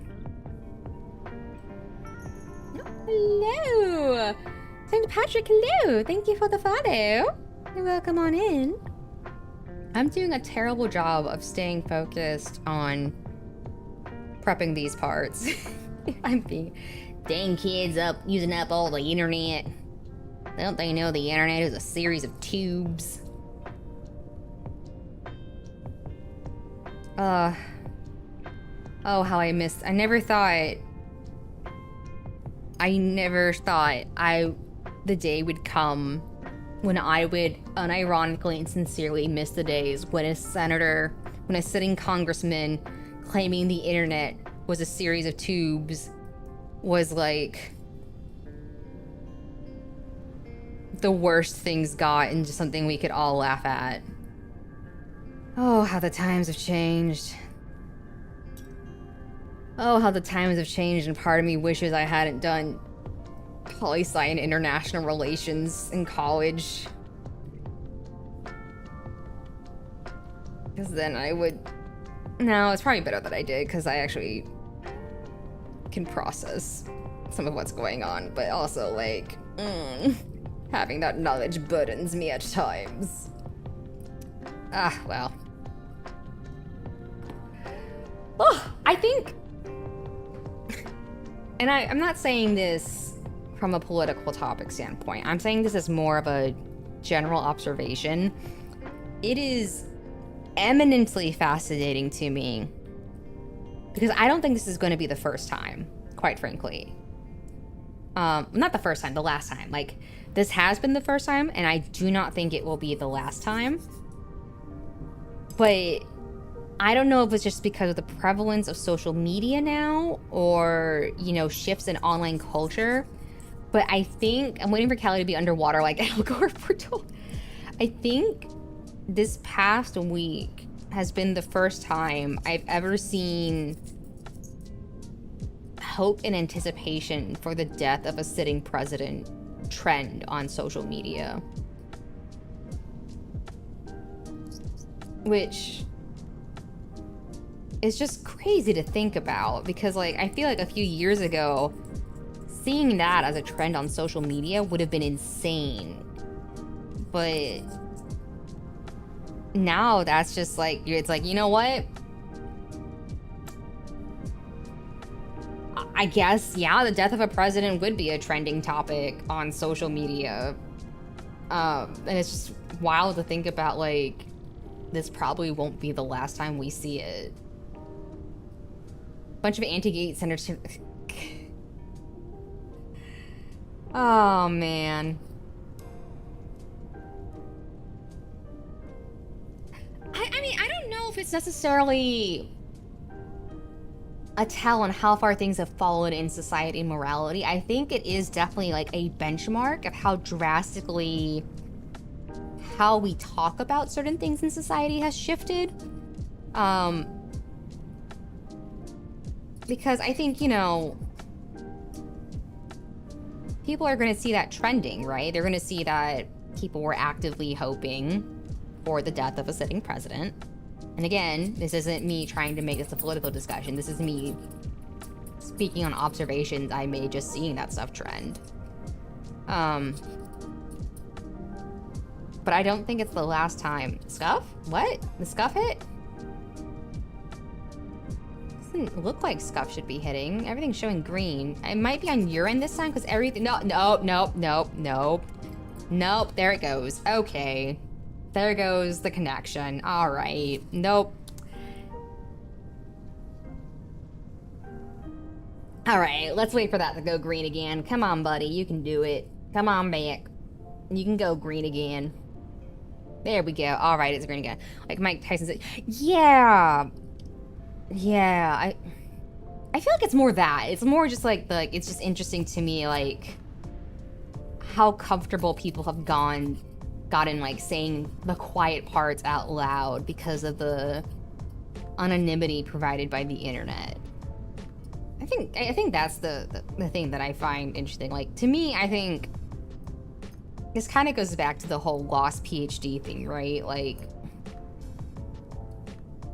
this just feels like the kind of thing that's going to be seen as like a benchmark turning point maybe in the future. God, if I had known what anthropology was when I was in college, I would have just been an anthropology major. I love that quote from Mike Tyson, that everyone has a plan until they get punched in the mouth. Because it's just like, no, you know what? He's right on that one. Yeah, exactly. Because it's like, you absolutely wouldn't say some of those things out loud. But also, we're living in a time where, you know, stuff that would basically end your career before doesn't end your career anymore, depending on your demographic. Like, there's so many people who should have just, like, lost their platforms, in my opinion, at this point, and they somehow haven't, and it baffles me. It baffles me greatly.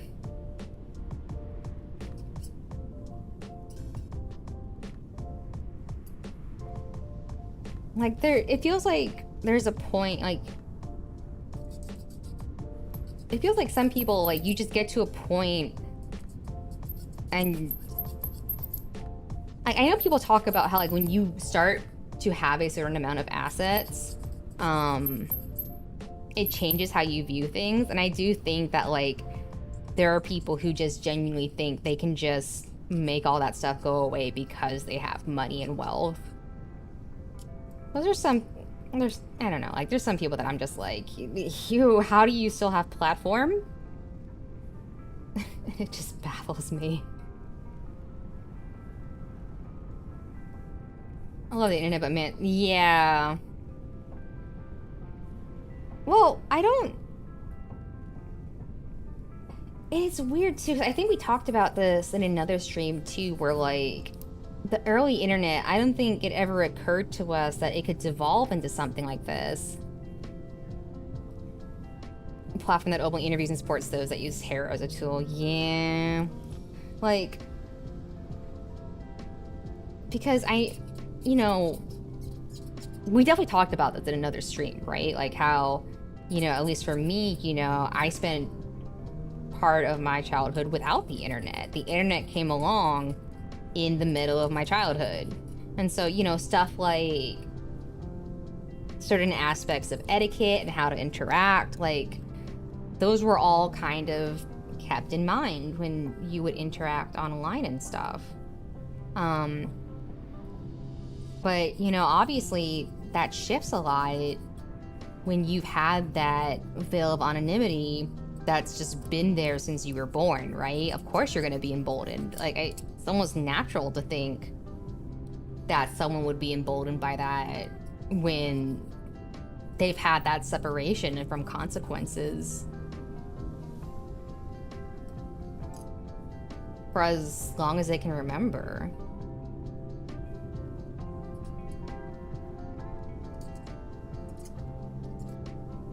You know, and how do you fix it? Because at this point, you know, if you try to say like, hey, you need to be mindful of what you say, well, people are gonna cry censorship and all that stuff.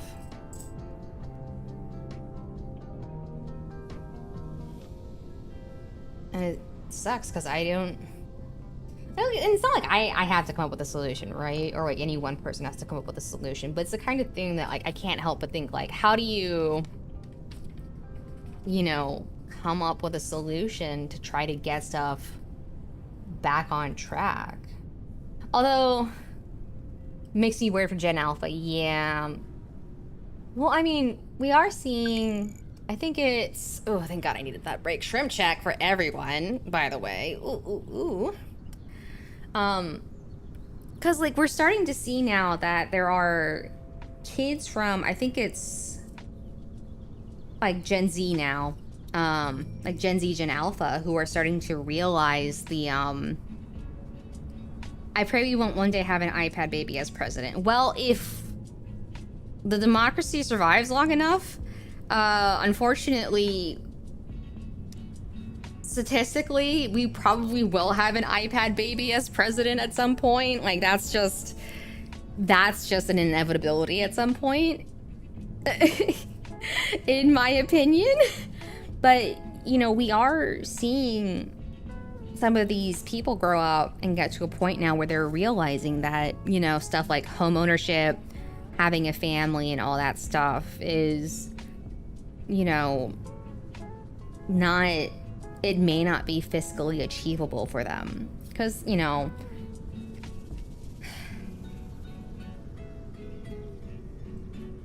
yeah, you can't help but groan at the notion, but when you think about it, like, in the end, like, statistically, there's no way we're not gonna have an iPad baby as president. We're probably gonna have an iPad baby. Like, well, what is it that everyone says? Like, idiocracy, like, wasn't supposed to be a prediction. I do think that, tragically enough, we are kind of headed towards a tragic idiocracy adjacent future. Which is just depressing to think about. Yeah, I feel like there's also just been a general loss of like internet safety and whatnot. Like, I think, and I remember actually someone actually said that they thought this was a terrible idea, but I was mentioning that like school curriculums, Demolition Man wasn't supposed to be a protection. Oh God, yeah, seriously. But I remember mentioning that like school curriculums should be overhauled to include stuff like finance classes, and like how to do taxes and stuff. And so I was like, that's so entitled. Like, you can just ask your parents. And I just sat there and be like, not everyone can ask their parents for that. Not everyone has parents who knows how to do it themselves or who knows how to explain it to them. Like, not everyone can just learn it outside of school. And if we're going to expect everyone as a working adult to do these things, then in my opinion, they should be taught in school. I don't know, man. I feel like it makes sense to teach about how loans work and taxes work and, I don't know, internet safety and etiquette, you know?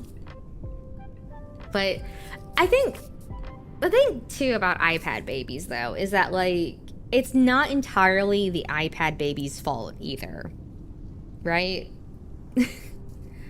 And that's another thing too, is that like, you know, a lot of schools don't have home ec classes anymore where you're learning about what it's like to take care of a baby. Or, you know, some people in some parts of the country don't understand how baby is made. You know, and we've seen what happens when you try to say, like, no, people should understand how baby is made. And then, you know, people don't want that. They don't want their kids learning that.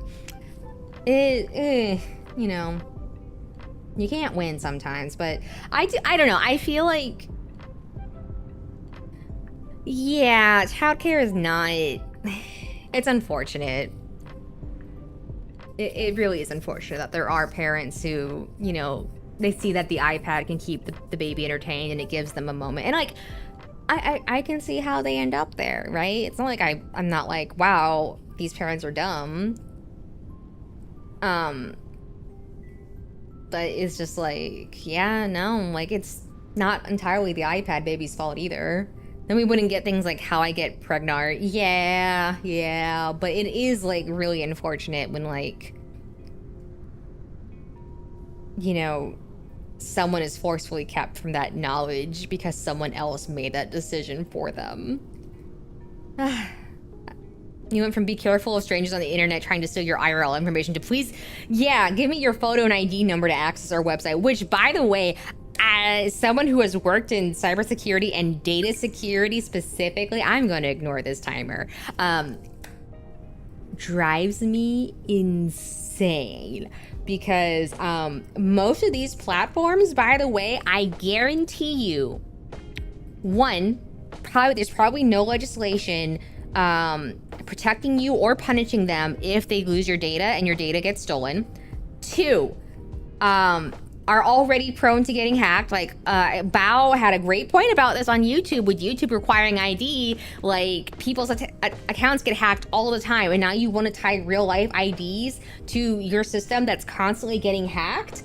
No, like there's such a lack of like data security concerns and concerns for data protection at what is ostensibly going to be an insane amount of PII that these websites now want to collect to tie profiles and everything to real IDs. And listen, banks and financial institutions have a ton of laws about this stuff because it was a problem, right? What laws, what regulations, what consequences are there for a corporation like YouTube if your data gets compromised because someone hacked their system and got access to all your PII? There are no good protections in place for that bullshit. And quite frankly, I don't think the risk is worth it just to gain full access to the site. Like, no, frick off. You know, the only website I have had that has had a reasonable response to having to verify age has been Newgrounds, of all frickin' places. Because they were basically like, listen, our platform's been around for a while. If your account is over 18 years old, we're gonna assume you're 18. If you've made a purchase in these countries where you generally have to be a certain age to have a credit card, then you're set. Like you have access to payment info. We're not gonna question it. And it's like, it's the only reasonable take I have seen. And it's just like, oh my god, no. Like, from a data security concern, yeah, of all places, freaking Newgrounds. And it drives me nuts. From a data security perspective, all of these companies are now trying to get all this personal information. I don't believe the whole ID and face scan. Look at what is going on. Yeah. It bugs me because there's so much poorly thought out stuff about technology that is coming out right now that, like, people are just taking a fuck around and find out approach to it, and they should not be. If this was a tweet, I would have the clapping emoji in between every single one of my words just now. It's insane. Like, it drives me crazy because there's just no, we need to care about this stuff. Please do not take a FAFO approach to doing this.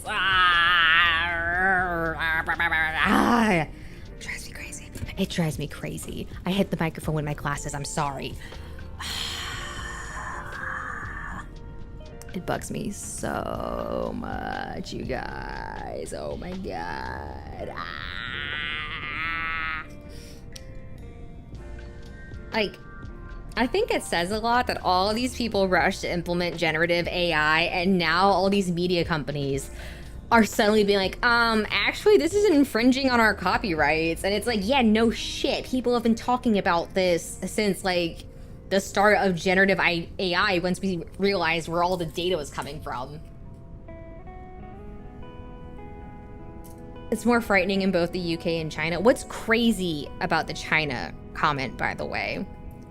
What's crazy about China is that a huge component of, like, anti-China rhetoric in the United States, at least, is about how everything's tied to your government ID. They monitor your internet usage and all that stuff, and, like, social credit system and all that stuff.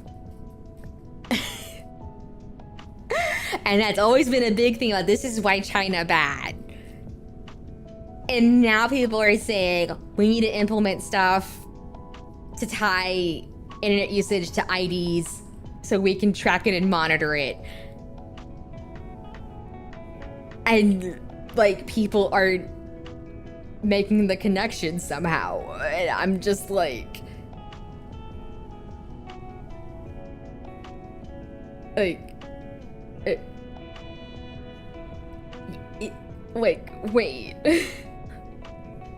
What? Like, what? How are you guys not making this connection here?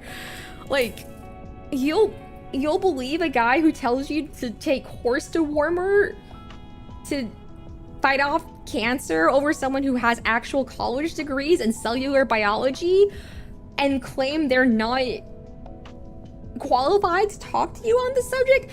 Who, if all people, would be qualified to talk to you about how to treat something than a cellular biologist? I certainly wouldn't trust a real estate mogul to talk to me about how to treat diseases. What are his qualifications? What?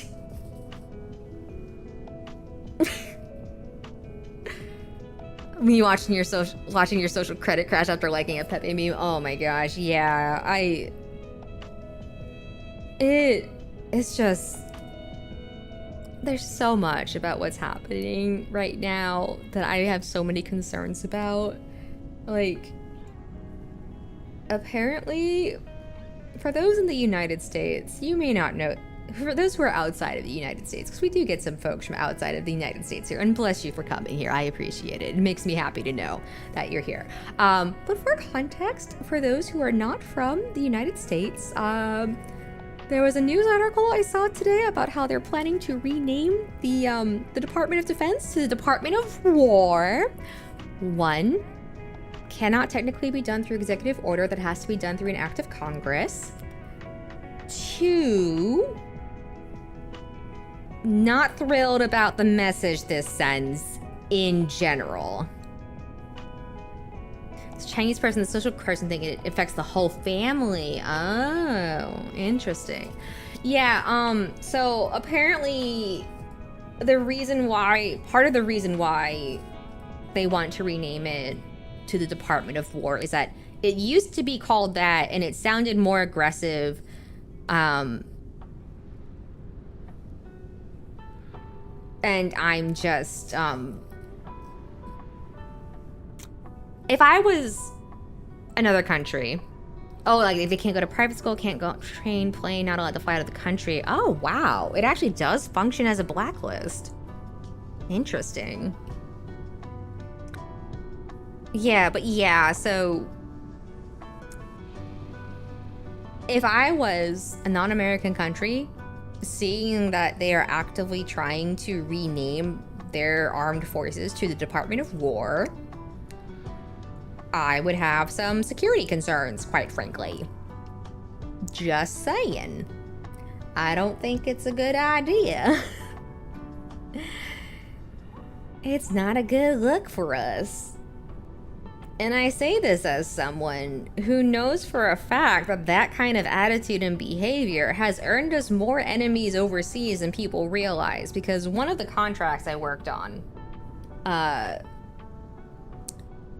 years ago was I worked at a civil affairs school. The civil affairs MOS was basically a specialization in the Marine Corps that was essentially, this is how you behave overseas to not get people to hate us more than they already do. And stuff like referring to the United States military as the hammer of justice is exactly the kind of thing that does not earn us allies. So I know for a fact that this kind of like image projection is not going to make us look better or stronger to other countries. Like, if I was in another country, yeah, see you, Cloud Force. I'll probably be gone, but have a good time at class. I do need to go to bed soon. Yeah, it's just, I don't know. It's just one of those things that I'm like, who's proposing these ideas? Because they don't feel well thought out at times. What is it about cybersecurity and pharmacy jobs that keeps leading people to become VTubers? What is it about that? I mean, well, here's the thing, right? Like, I've always had an interest in streaming, but I didn't like the idea of showing my face on stream. I personally like VTubing because it lets me have a face associated with me that isn't my face. You know what I mean? It actually, like, I feel like it gives me a layer of protection. Because we talked about this earlier. People on the internet are weird to other people on the internet sometimes. And yeah. I was just like, I don't want to deal with that in my life. I got enough going on as is. Like, bye. I'm not gonna worry about that. I'm just gonna be an anime bear. Actually, I think one of my favorite comments I ever got in my chat was someone came into the channel and they were just like, where's your nose? And I just had to look at them and be like, sir, I don't know if you've realized, but I'm an anime. I don't know if you've realized where you've ended up.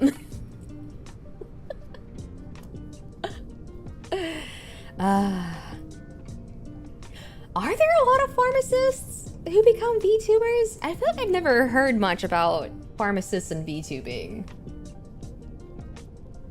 Now I'm wondering, like, squints to try to find my nose. Like, I know. It's why I have to use breathe right strips when I go to bed. My nose is so tiny, I barely get any airflow. I try so hard not to be a mouth breather with you guys because my nose is so small. It's so tiny and anime. Oh my gosh. I'm gonna drink some water. This is water. I can't tilt it too much, obviously, but it's Polar. You can look it up. It's a water brand. I can't drink.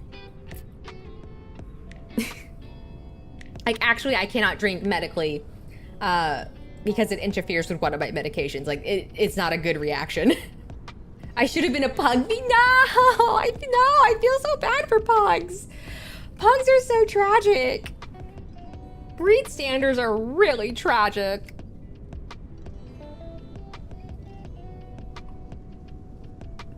I come in peace. The only weirdness I see, the only weirdness I seek, the only weirdness I seek are cardboard boxes and stinger missiles and sea otters. God, dude, I can't help but think about, what are my glasses resting on? Yeah, that's why the airflow is so restricted, is because the glasses are so heavy on my nose that it, like, my already restricted airflow becomes even more restricted. So, like technically, if I'm not careful, I could end up sounding like this. So I have to push up my glasses a lot to make sure they don't fall down too far. Get it? Yeah. But yeah, no. I can't help but think about, like, the whole, would you rather be stuck in the woods with a man or a bear? And all these guys got offended that so many women were choosing the bear. Ursa Marida, ladies and gentlemen. Yeah. The glasses are yeah, no, I have to push them up a lot because if they go down too far, then it pinches my nose and it does the thing. But yeah, like so many guys were offended. Like, why are they all choosing the bear? And it's like not all guys. And it's like, if this many women are choosing the bear, that means, sure, not all guys, but enough guys are behaving a certain way that most women would choose the bear without a second thought. And we'll just leave it at that. Like, I'm just saying. I'm just saying. Autocorrect is not your friend, yeah. Sango, hi! You came at an awkward time. I was just about to wrap up. How have you been? Are you enjoying Silksong? I see the little hornet next to your name. Were you able to buy it? Were you able to purchase Silksong? So many people weren't able to purchase Silksong. This stream got a little weird. We went on a lot of really weird tangents that I'm very glad you guys aren't misunderstanding me on this, because some of this stuff is very easy to take out of context and misunderstand. So I'm very glad you guys understand that I am trying to speak about this stuff objectively to an extent. Obviously, I am a little biased about like certain topics like man versus bear. But yes, I do appreciate that you guys have more or less been taking things the right way as I have intended, which is more neutral, objective discussion on some of these topics. I do appreciate that about you guys. I just want to say that. Don't worry, Sango, you didn't miss anything. Wild, interesting, kooky. Look at all the little nubs I cut. It's fine. We made progress today. Hang on while you make the most out-of-pocket interpretations possible. Does my hoodie have pockets? I'm so torn, by the way, because I do need to get my new model situation figured out at some point. And I know practically I should just get a half-body model because I almost never use the full-body model. But so many people just get full-body models as the default now that like I feel weird not getting a full-body model. And it's like, no, like I need like half-body at most. Just realistically, that's all you guys really see. Oh my gosh. Okay, yeah, good progress today. I'm pleased. We got the waist, but half price. I mean, sometimes half price, sometimes it's only like full body models do be costing a leg and a leg. True. Yeah. Some things I do and don't agree with, but that's your opinion, that's your right to have. Yeah, and that's the thing too. Like, in the end, these are all my opinions. You guys don't have to agree with me on anything. There's obviously some viewpoints that we are not going to agree on. There are some viewpoints that I do consider a hard line in the sand, that if you don't agree with me on them, I would rather those opinions not be here, right?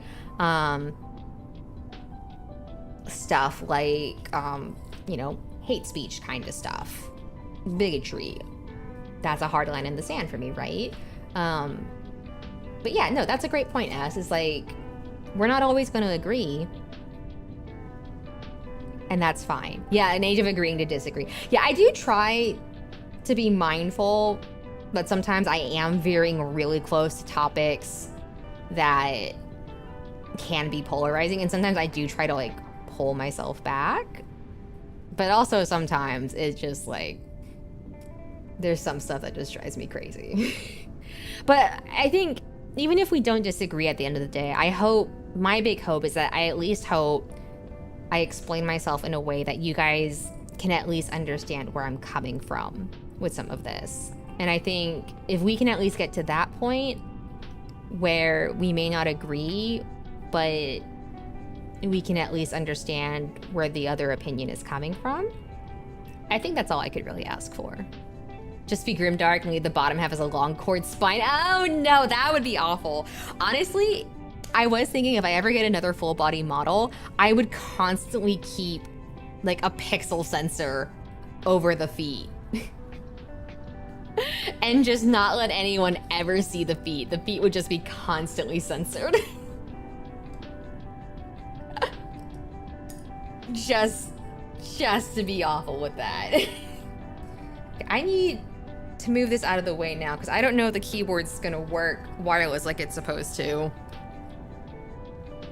Yeah, I probably will just do a half body model. Why?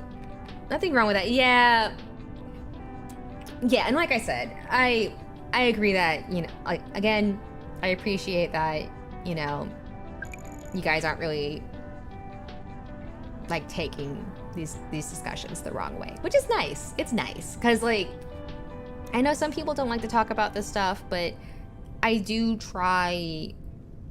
There's some stuff that I think, even if it's not pleasant to discuss, it's still good to discuss it. So yeah, sometimes tangents happen. Yeah, and admittedly, with all the craziness that's been going on these days, there's some tangents that are a little difficult to avoid not, like, keeping it under wraps. Like, the Department of War thing, like, I'm so sorry, but, like, that just bugs me so much because, as someone who currently works supporting a DoD program, I personally am not a fan of that. Just saying. Yeah. Like, I really, oh my god. You know what's even worse? Another tangent. Most people nowadays want to look for ways to get offended by everything. When some of us come from the age of, let's talk about it. Yeah.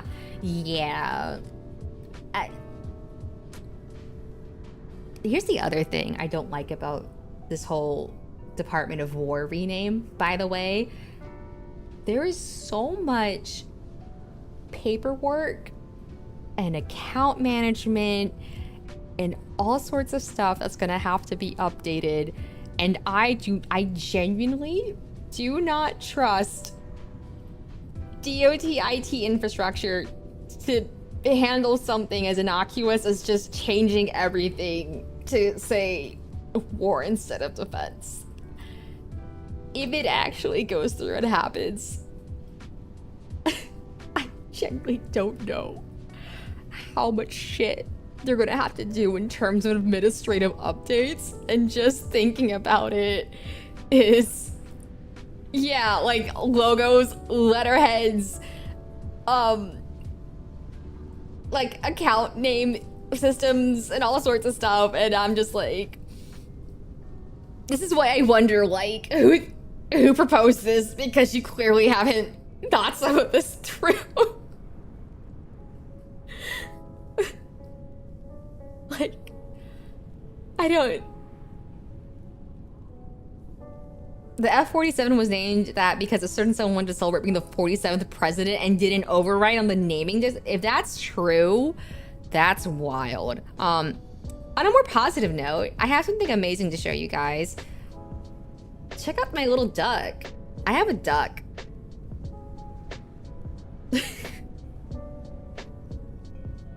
He's purple and kind of sparkly. And I love that for him. Whack. Whack, whack, whack. He's got a little, like, anchor on his cap and sunglasses. You can't see the sparkle very well, but he is, like, kind of sparkly a little bit. Yeah, exactly. Did you guys know? Wait, maybe those are just bubbles in the resin. Yeah, a little sailor duck. Oh, also, wait, where are they? My parents brought these back for me from their trip. I have duck earrings too now, you guys. I don't know when I'm gonna wear them, but it brings me immense joy that I have duck earrings now.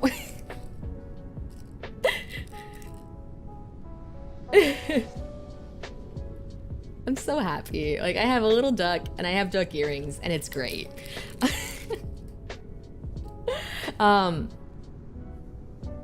What was I gonna say?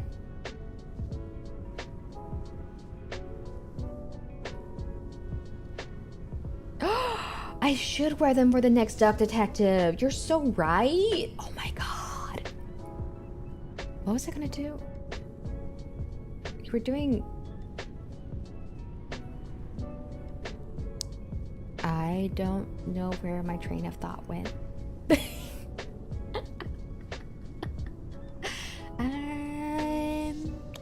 Yeah, not sure where those thoughts went. Not sure I can get them back. I feel like my brain just did a cache dump. And like, you know, when you get that warning, it's like, are you sure you want to delete these? You can't recover it. And then you like, sometimes you actually click through and it's like, oh wait, shit. Yeah, it feels like my brain did that.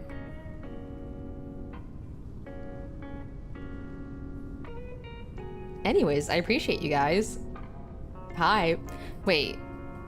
Where's... Should I... Okay. Okay. If you're in the Discord, please feel free to comment in the stream suggestions channel on if you would prefer doing the next chapter of Deltarune or dipping into Super Robot Wars Y. Because it sounds like people are having fun with it. Yeah, thanks for stopping by, Corey. It sounds like people are having fun with it. So I'm absolutely down to check it out. Because it's got Witch from Mercury and G Gundam and a couple other things in there.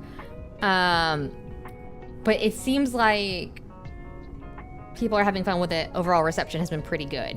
So there was that nasty ass cliffhanger.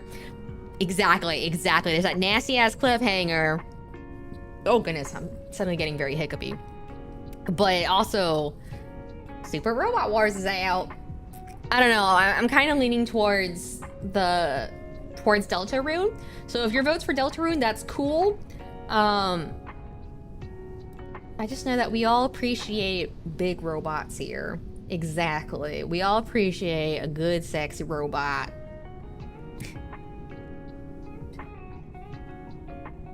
I stand by that statement. Some of the robots are sexy. No, I will not elaborate. Have a good evening. Have a good weekend. Bye. I want to sit on that cliffhanger, make the reveal more good instead of instant gratification. You gotta admit, that last clip was perfect. Dude, when it was just like, it just cut to the credits and like, I was trying to process it. And like, the only thought my mind could process was like, Toby Fox, you son of a bitch. What the shit? Oh my god, yeah, I think I have an editing asset for that. I should edit that and have that added in. Oh, could you imagine, like, it cuts to roundabout, but then the voice keeps going, so you just get me going, Toby Fox, what the shit over roundabout? Like, Toby Fox, you son of a bitch, over on top of roundabout playing. Wait, that's actually genius. We might have to make that a clip. Oh wait, that's community editing idea. All right, we're gonna try to make this happen. It was your idea.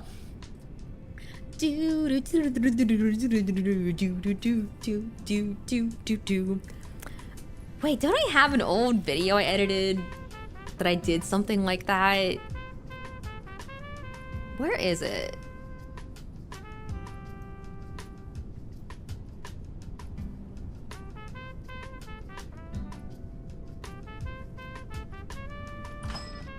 Oh no. Wait.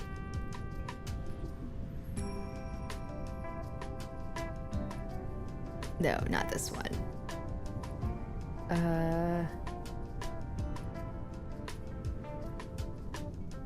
What? That doesn't look right. Gnome converted. What? This doesn't appear to be correct either.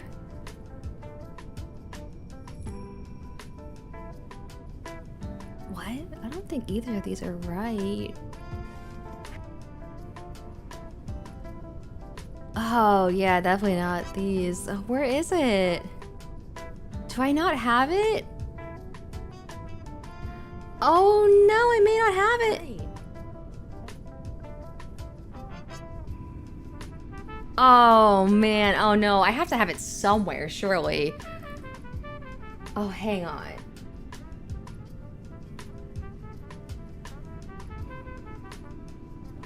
I have to dig in some old content. There was a thing I edited a long time ago. And I did I'm pretty sure I did the roundabout thing. The roundabout meme.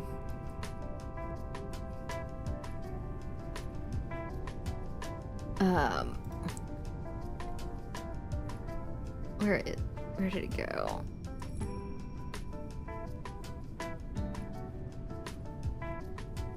Oh my god, I need you to load.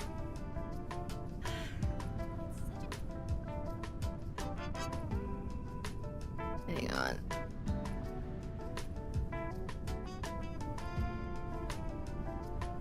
Where is it?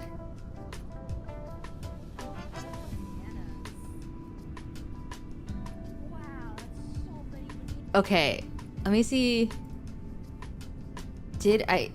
Oh no, I did We'll Be Right Back instead. No. Oh my god. This is such an old video though. I don't think I have this clip anymore either. Hang on. Okay. This is from a really old... Oh, okay, hang on. Oh, it's from an old VOD, just so you guys know. Like, real old. That's so, look at this old layout and these old ass assets. Oh my god. Okay. Wait, do I have the browser source turned on for you guys? I do. Okay, hang on. We're gonna turn that off real quick. Let that play. That's a lot of bananas. Wow, that's so many bananas. Thank you. I hope a monkey isn't about to be very upset with me because I took all those bananas. A few moments later. Oh my goodness. Yeah. Yeah.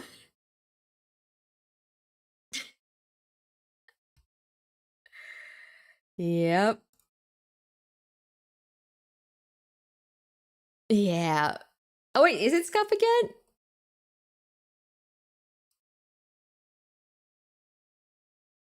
I don't think... Did I not do the perfect time? Wait, did it actually disconnect right as the We'll Be Right Back hit? That's incredible if it did. Wait, you missed the whole thing? Oh no! Alright, hang on, let me find it. Alright, I found it. Alright, hang on. Okay. That's a lot of bananas. Wow, that's so many bananas. Thank you. I hope a monkey isn't about to be very upset with me because I took all those bananas. A few moments later. Oh my goodness.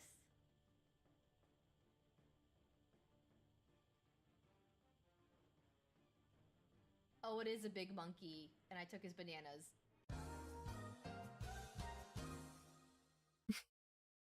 Hopefully you saw it that time. I think my internet is not a fan of me multi-streaming and also trying to pull up a video on YouTube. That might be a problem. It's not a fan of that, I don't think. Yeah. Yep. I could have swore I had one where I used the... I could have swore I had one where I used the JoJo's one.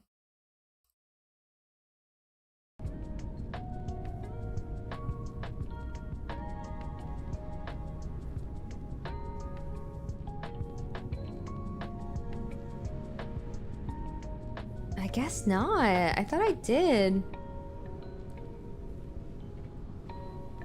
Because I know I have the asset. I'm pretty sure I have the asset somewhere. Hang on, where is it? Media source. Add exist. No, create new. Roundabout. Local file. It should be... No. Wait. Uh-huh. No. No. No.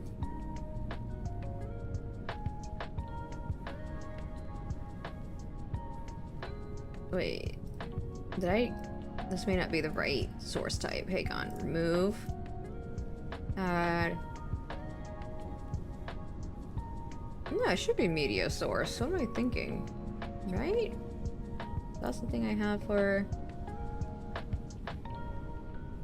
Yeah, media source. Okay. Browse. No, it's not that. I could have swore I had it, so hang on. I have to search through some folders now.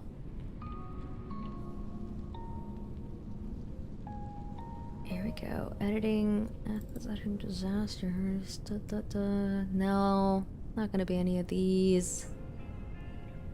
No.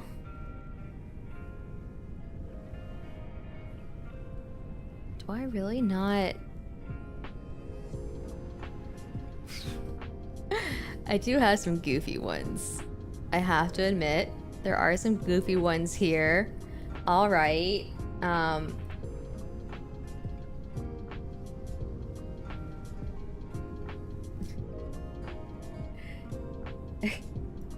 Another one. Another one. Another one. I Another don't know if one. you guys are hearing that. Another one. And another one. So that's one that we have, apparently. What's the other one? Oh.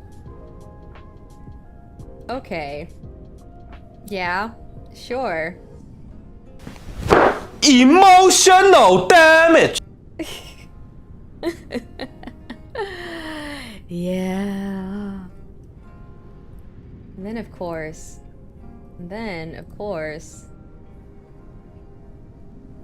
where is it?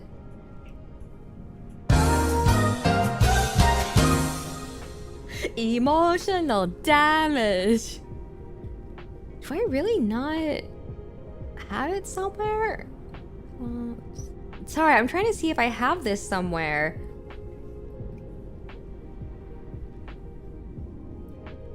I guess I don't.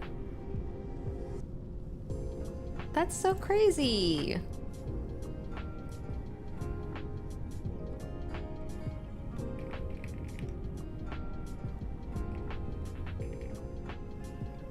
Yeah, no, okay. I thought I had an asset for Roundabout, but I guess not. I'll have to find one. I want to make that edit happen now. Anyways, I meant... Oh, the camera turned off. That's not updating live feed anymore. Wait. Can I switch this? Will that show? Oh, no, I don't think it's showing. No! You guys need to see it. No, you can't see it! Oh, no. Okay, hang on. What if I do this? And then... Okay. Do that. Then do this. Why are you not showing it?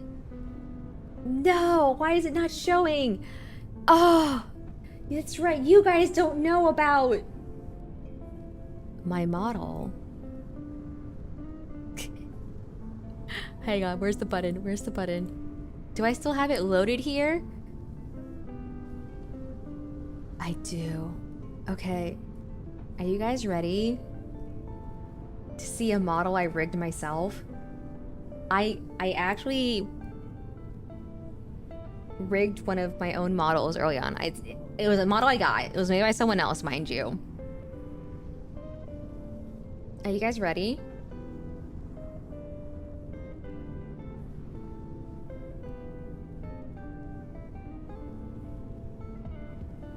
Hi. Hi. So, I did the rigging on this. I'm still honestly pretty proud of it. I had to do some of the cutting myself, but yeah. All things considered, came out pretty well in my opinion.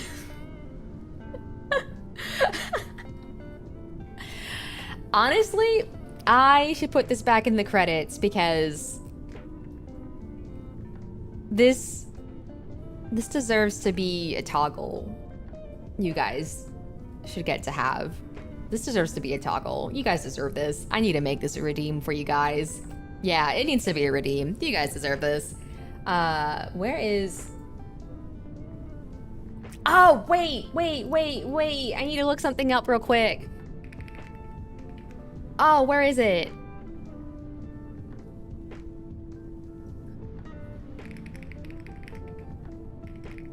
Where is it? I need to find the video.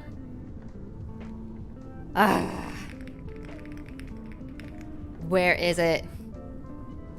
I found it. Okay. We have to venture onto TikTok, but bear with me.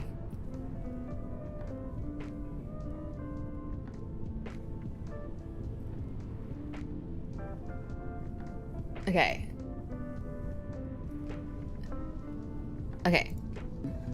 Soap the wower. I need you to pause. TikTok. Nasty boy today. Stop. I need you to behave here. Where's my thing? Hey, Worm. stop playing. Soap the worm. Stop playing.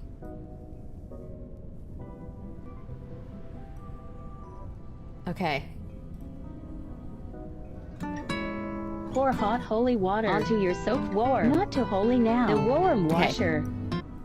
Nasty boy, today we will wash the worm. Soap the worm. Pour hot holy water onto your soaked worm. Not too holy now. The worm washer. Guarantee washes away all the sins. No sin too great. No sin too great. So many sins. Look at those sins wash away. A worm clear of sins. We'll soon be here to greet you. No more sinful worm. Look at that sinless worm. So pure. Vigorously dry your sinless worm. Worms like it vigorous. The worm is clean. Time to sin. I love this Nasty video. boy, today we will wash the worm. Yep. Soap the worm. Pour hot Anytime holy I stop water talking onto your soaked randomly, worm. Not too holy now. The worm washer. Guarantee washes away all the sin. Yeah. No sin too great. the worm So washer. many sins. Look at those sins Wash away A worm clear of sins. We'll soon be here to greet you. No more sinful worm. Look at that sinless worm. So pure.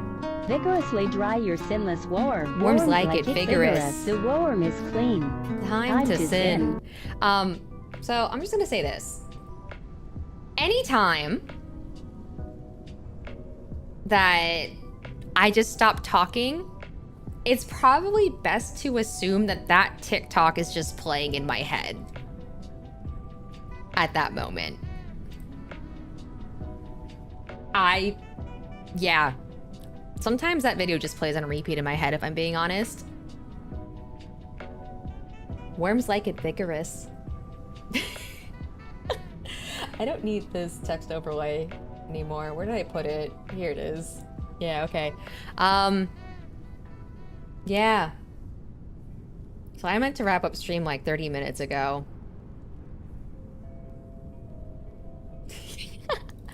Wait. Do I have any other Goofy models? Oh, wait. I still have this one. I still have this guy. Oh, I have a hat. I put a hat on. Okay. Apparently the last time I used this model, I had a hat. Hi.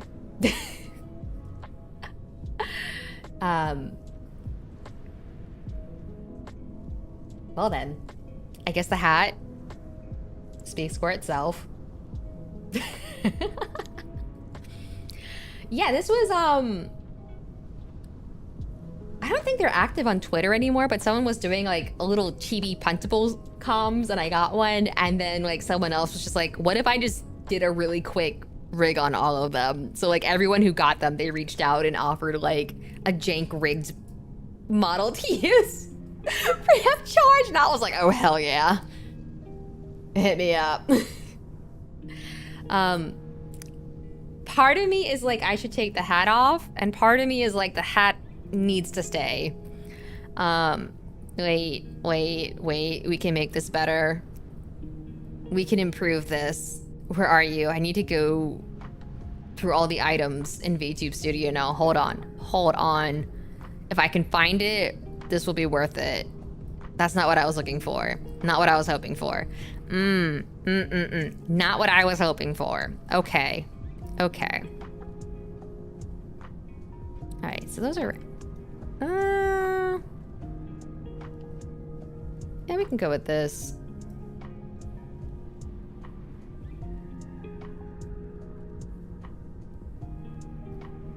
Hang on. All right, hang on. There we go, and then... All right. We improved it.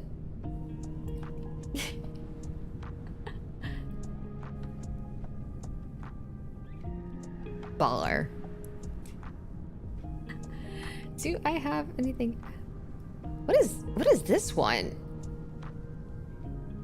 Who the fuck? What? Who? What is? What? How did this? How did this get here and what is this doing here? What? I don't know. Wait, what's this? Wait, is this the Jenny model? Oh my god. Okay, yeah, this was, I remember this model. Why are there no action set? What the heck? So this was a, the cat girl, I don't know. So this was a, what does this one do? Oh, yeah, so I remember this one. This was a booth model that made the rounds and got really popular for a while. I actually do remember what this one is.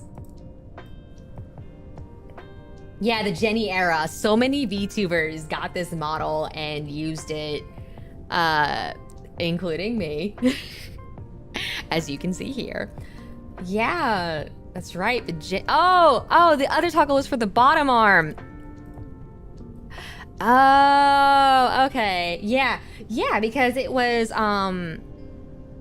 basically it was a well-made model you could buy, and so a lot of people grabbed it and, oh, I think this was, another model I yoinked off a booth for something. I don't remember for what though. Wait. Where's the screen buttons? There we go. Hang on, what are your toggles? Okay, bag. Oh, skirt versus shorts. Okay. Okay. Don't like that. Oh, little controller hands. Okay, that's fun. Oh, jacket off, okay. Oh, yeah, expression. Hard eyes. Oh! I can have one pigtail. Yeah, I think I grabbed this model off Booth for something. And I don't remember what.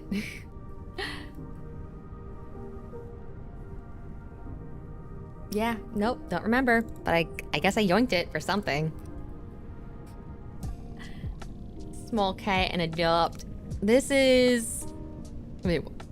Oh, right! The, like, default sample models that you get in VTube Studio. Yeah, hi, I'm the mascot girl all of a sudden.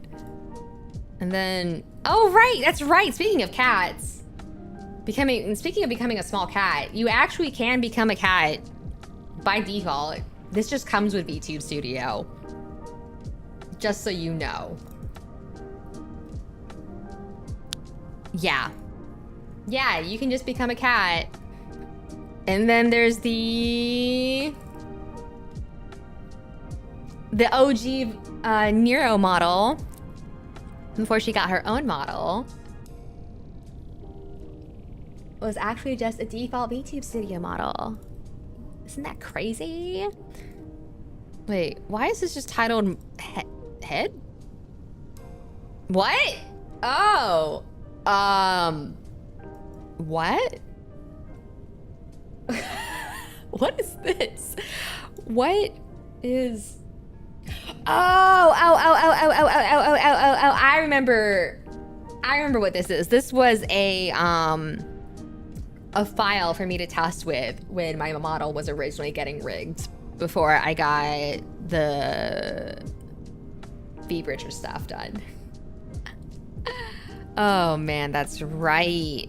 And then there is another cat. Hello. Cat. Meow. Meow. Meow. Meow. And then, so yeah, if you guys have never seen some of the default options available in VTube Studio, now you have. Yeah.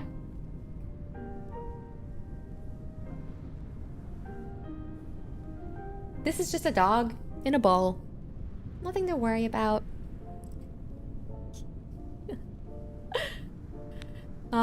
Anyways, hi. Back to your regularly scheduled bear. That was a fun little tangent. All right, now I do need to get us going though. It is getting quite late. I'm gonna get us queued up to head over to Sally. And then put that in. And you guys have a great weekend. I'll see you next week. And I hope you have a good one. Thanks for sticking with me today. Ta-ta! Oh, wait, there's the button.